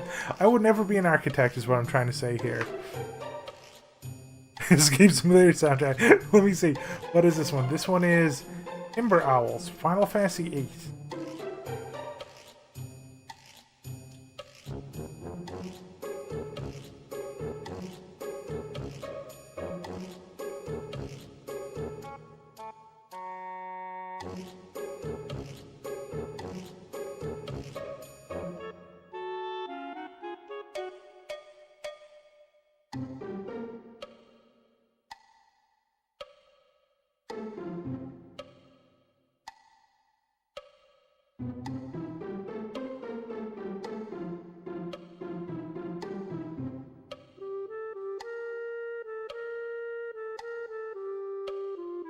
Yeah, I can't remember who the Timber Owls were.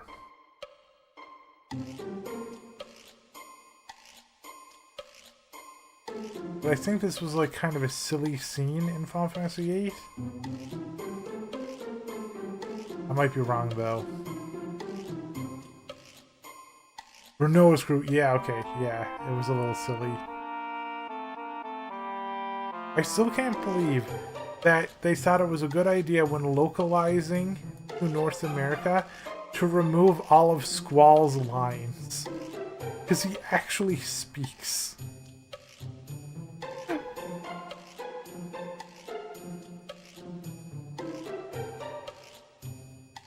Like, he is actually a talkative person in the Japanese version. That's right, the train mission.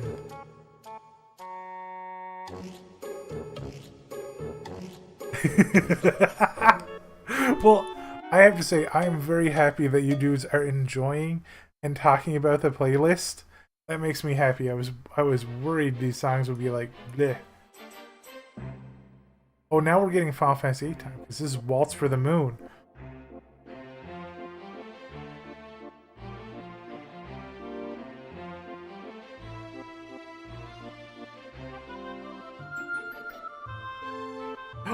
Wolf, no, you don't like it? I am sorry.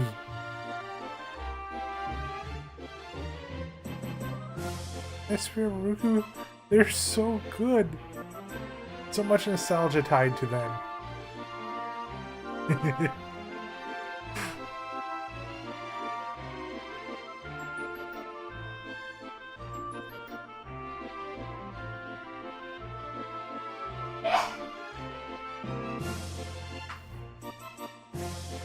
Yeah, these, you know, they're very, like, emotional themes for sure.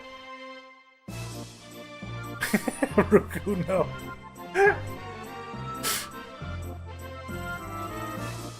Oh yeah, that was one of my relatives. They, like, super sneezed. Oh, that reminds me. I went out and I checked. My bell peppers have sprouted.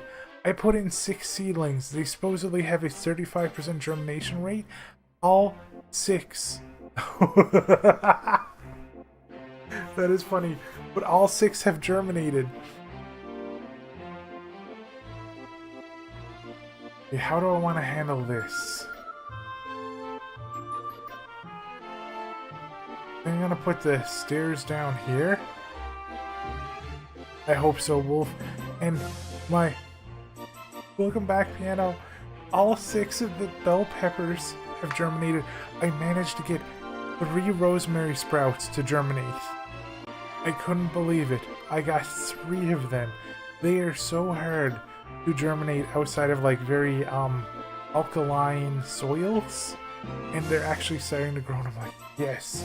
And I have a ton of basil growing. And I have... talking about plants. And I have... So I think my dill is gonna die. I germinated some dill. I'm pretty sure it's dead. Because it's growing too fast. It's become leggy and can't keep itself up. Oh no, Ruku. Are you gonna be okay? Are the beavers gonna be okay? Just cutting up those double batteries. You got this, Ruku. You got this.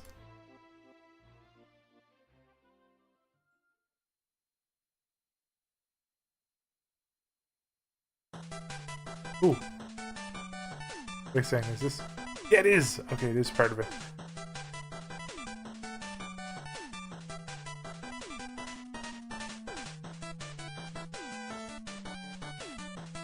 Also, if you dudes have any plans that you want to share with the community, it will be amazing.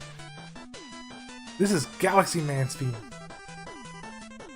From Mega Man 9 or 10, whichever one.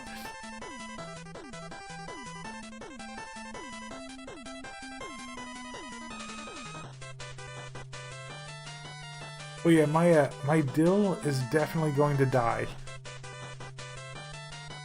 Because it's what they call leggy. It's so high up, even though it's been in direct light, all of the dill went zoom to the sky and now it can't support itself.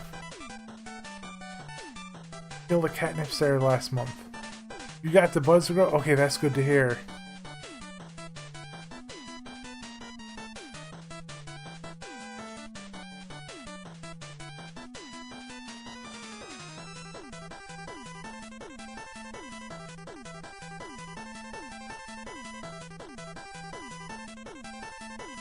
Okay, I have an idea for this. Okay. Okay, this is gonna be where the cage is too. Okay. Now I'm gonna go here. I'm just gonna grab some random assets. Let me just try goblin. Anything? Goblin. I don't think goblin. Oh, kobold. Yeah, I'll just grab a kobold thing. Because I don't really have tokens or anything for this, so I just grab things to represent. So yeah, I can grab, what, hold on. Cancel that, because it's on the map layer, it's not supposed to be on the map. Token. Actually, fine, I'll use that.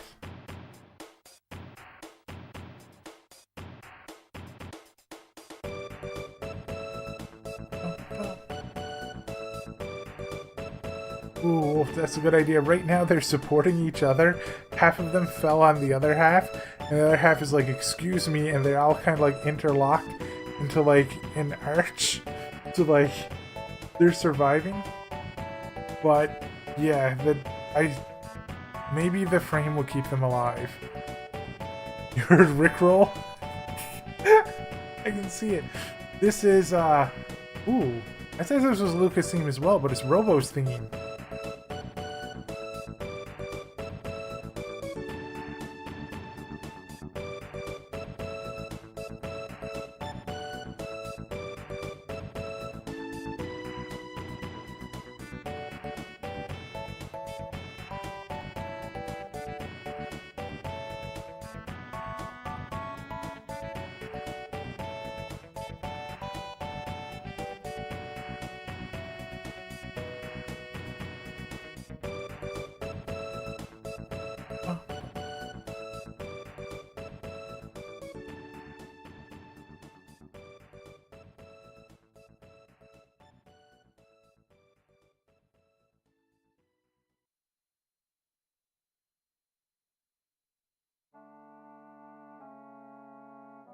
Ooh, is this what I think it is?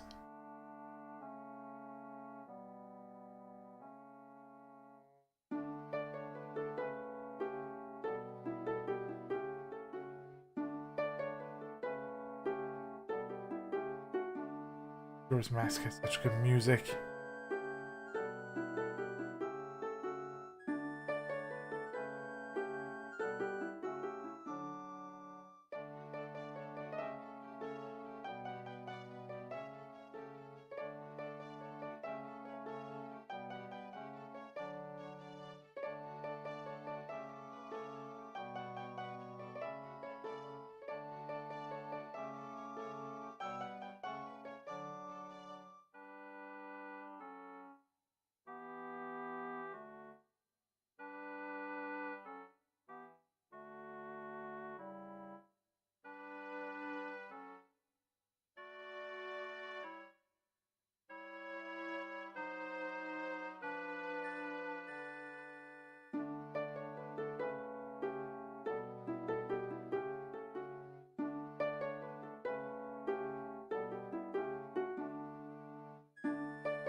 Water's phone, nice.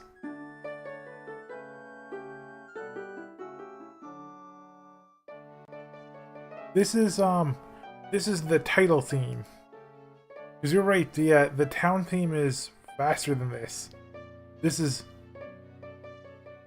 the title theme version, so it goes slower because it goes into this. And it gets really creepy.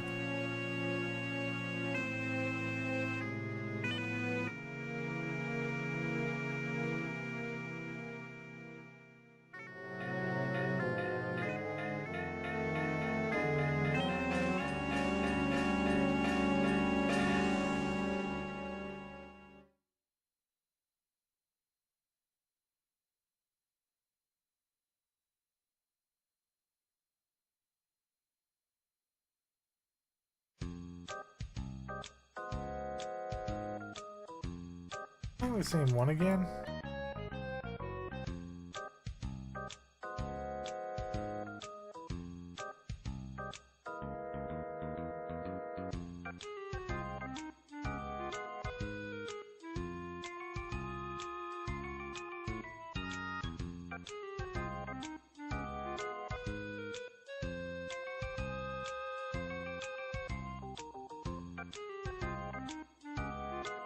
Yeah, but I'm telling you, Majora's Mask has some good themes. I really like what they did with that game. The music in particular is really good. Like They took everything Ocarina of Time did and just like improved upon it. It was so good. Okay, so I want your dudes' opinion on this for tomorrow for my party, right? So they're gonna do I have anything here that represents I think? Come on, do we have a token for a cat? Perfect, we have a token here for a cat apparently. Great. So the party is going to approach here on the south, right? They're gonna go inside. The two cats are there, they're gonna attack them.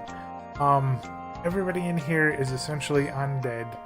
So there's going to be the two women over here at the looms, and there's going to be this dude over here that's, you know, he gets them to their rooms. Every single room is going to have some sort of entity in it that has died. So when things start hitting the fan, there's going to be like, these aren't threatening, they're all, what's the best way to put it? They're all like kind of thematic monsters in the walls and the floors, stuff like that, stuff that's going to try to grab the players. But in the basement, that's where it becomes dangerous. So I need a monster that is going to represent kind of like the being that is creating the house. That's going to be in the center of the basement. There's going to be a prison, and my thought right now is that the lore behind it is that the people of this inn, they had a family, and the family was taken after the war because this world got destroyed by a cataclysm in a war, right? So they lost their family, and they never came back. Like, none of those people came back until these people here died of famine. That's why there's no food in the place either when you go in, because everybody in there is dead. They all died, there was no food, so they all died. So their goal in death is to like reunite with their family. So every single person that's going to be in here, this cage, that's going to be somebody who has found this inn and died. And they're all going to be in there. So if the player gets put in there, whichever player gets tricked to go into the basement by the doppelganger, they're going to be in there, and there's just going to be undead hands in the floors and the walls, everything everywhere, trying to grab at them.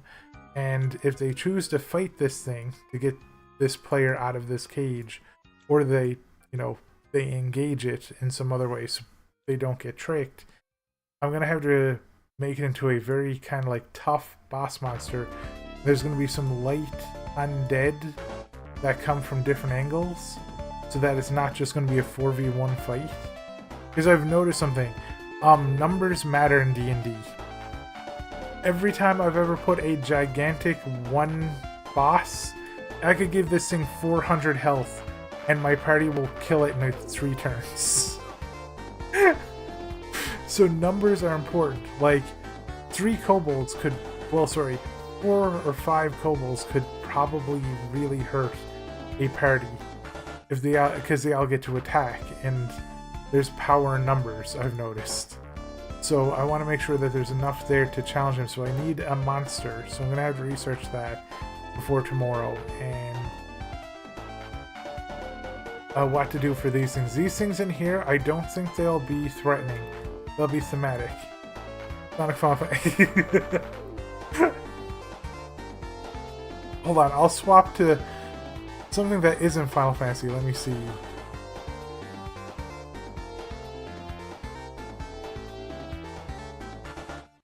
Got some Streets of Rage here. We got how about this?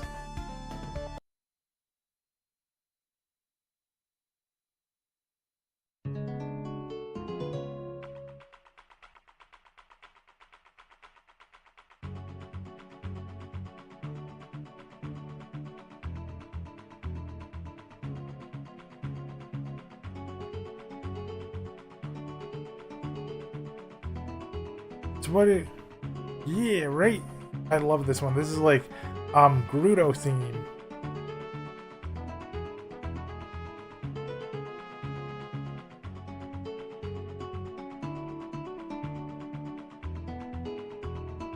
Yeah, that's awesome, Wolf. I'm glad you dudes are enjoying the background music. I was very, very stressed out when I was making it. Okay, so what do you dudes think about this? Because the complexity of the design of this area isn't going to be too much. There's 3 rooms, but the complexity is going to be in the players are role-playing with each other. Because one player is going to be role-playing a shapeshifter, then there's going to be a boss down here, and the shapeshifter is also going to have to be an enemy. So I'm going to have to keep that in mind. And anybody who gets sent down here gets sent into that cage with all the undead. So I think that'll be good, because then the players have to fight this thing to get them out, or distract it so that they can get the players out of this cage. And the goal is to get out here or kill the monster, and they're done. Now I have to think of like loot for it. I have to find stats for the monster, and I'm done. I'm done my prep for tomorrow.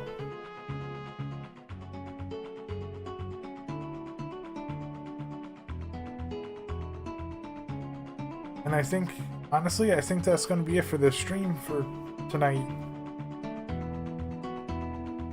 It's awesome, Piano. Thank you.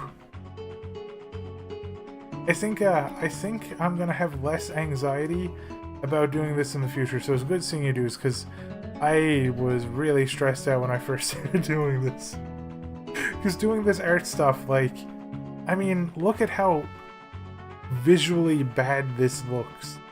But yet I'm hoping to make my players have fun tomorrow. Now, I can't stream this. Multiple of my players have said that they don't want the gameplay session streamed. It would stress them out, which is fair. So, I mean, I'll let you dudes know how it went. And I mean, they might not even go this way. They might go to the Dryad Forest. Right? And if they choose the Dryad's Grove, they're going to be in like a political fight, and then they're going to run into undead displacer beasts. It's going to be a whole thing.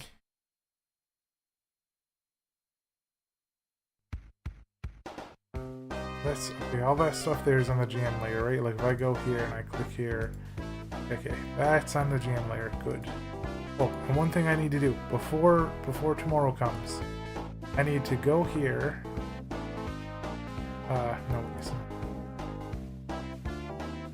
Oh, it's not here. It is right here. Oh, I'm on the wrong map. Come on. I'm getting tired now. It's been 4 hours. Oh, hey, Wolf, more Sonic.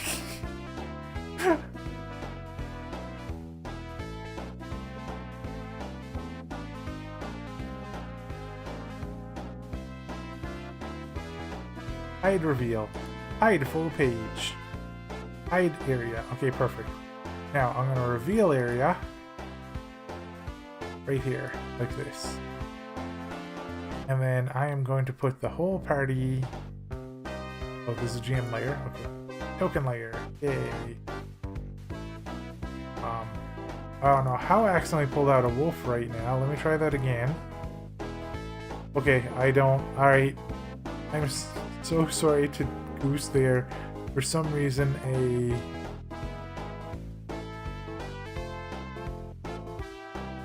they're going to be a wolf, but this is all their tokens, so there's those. We don't have one for Highwire yet, so that should be everything, I think. Cool. Yes! One of my players was like, they all put in their own tokens, and one of my players was like, cat. Sad cat. And like, this one here, oh wow, shows their whole sheet. They have a really cool self-drawn one. Like, Dory drew their own token, but for some reason it keeps getting swapped to wolf right now. I don't understand why. Yeah, I've told my players too, they are welcome to use AI to make their sprites. And if I had I think if I had access to something to do that, like, you know, the AI thing, I might. But I also have like multiple artists in my party, and I don't want to make them mad. Because I think one or two of the party members did use AI to make their that GPT will? Ooh. Did not know that could make images. Cool. Thank you, Wolf.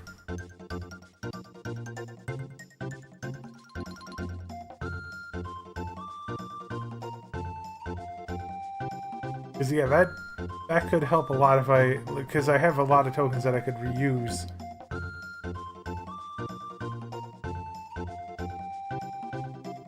Yeah, like I've been using a lot of just random placeholder tokens and stuff that I've been getting, because like this isn't, you know, a paid for thing either. This is just a bunch of friends playing with each other.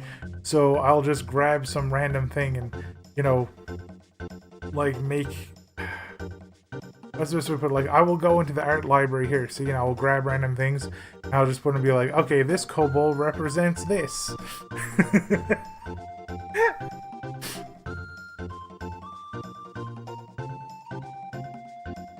Yeah, I've never used it before, but I've heard like good and bad things.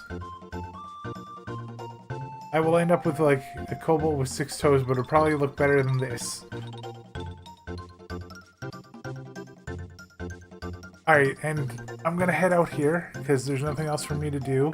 And I'm gonna go rest and relax, and I'm gonna start writing some dialogue for tomorrow, because just a couple of things that I gotta write down, and then I'm going to be done. So bye. Ooh, the community challenge for the hero stream challenge is 50% done. Which, by the way, if you just want to see that, you should definitely put in potatoes for it, because it could be potentially fun. I don't know. I'm heading out here, everybody. Bye. Ooh, I see that last. Bye, Wolf. Bye, Piano. Bye, Ruku. Bye, everybody. Oh, no.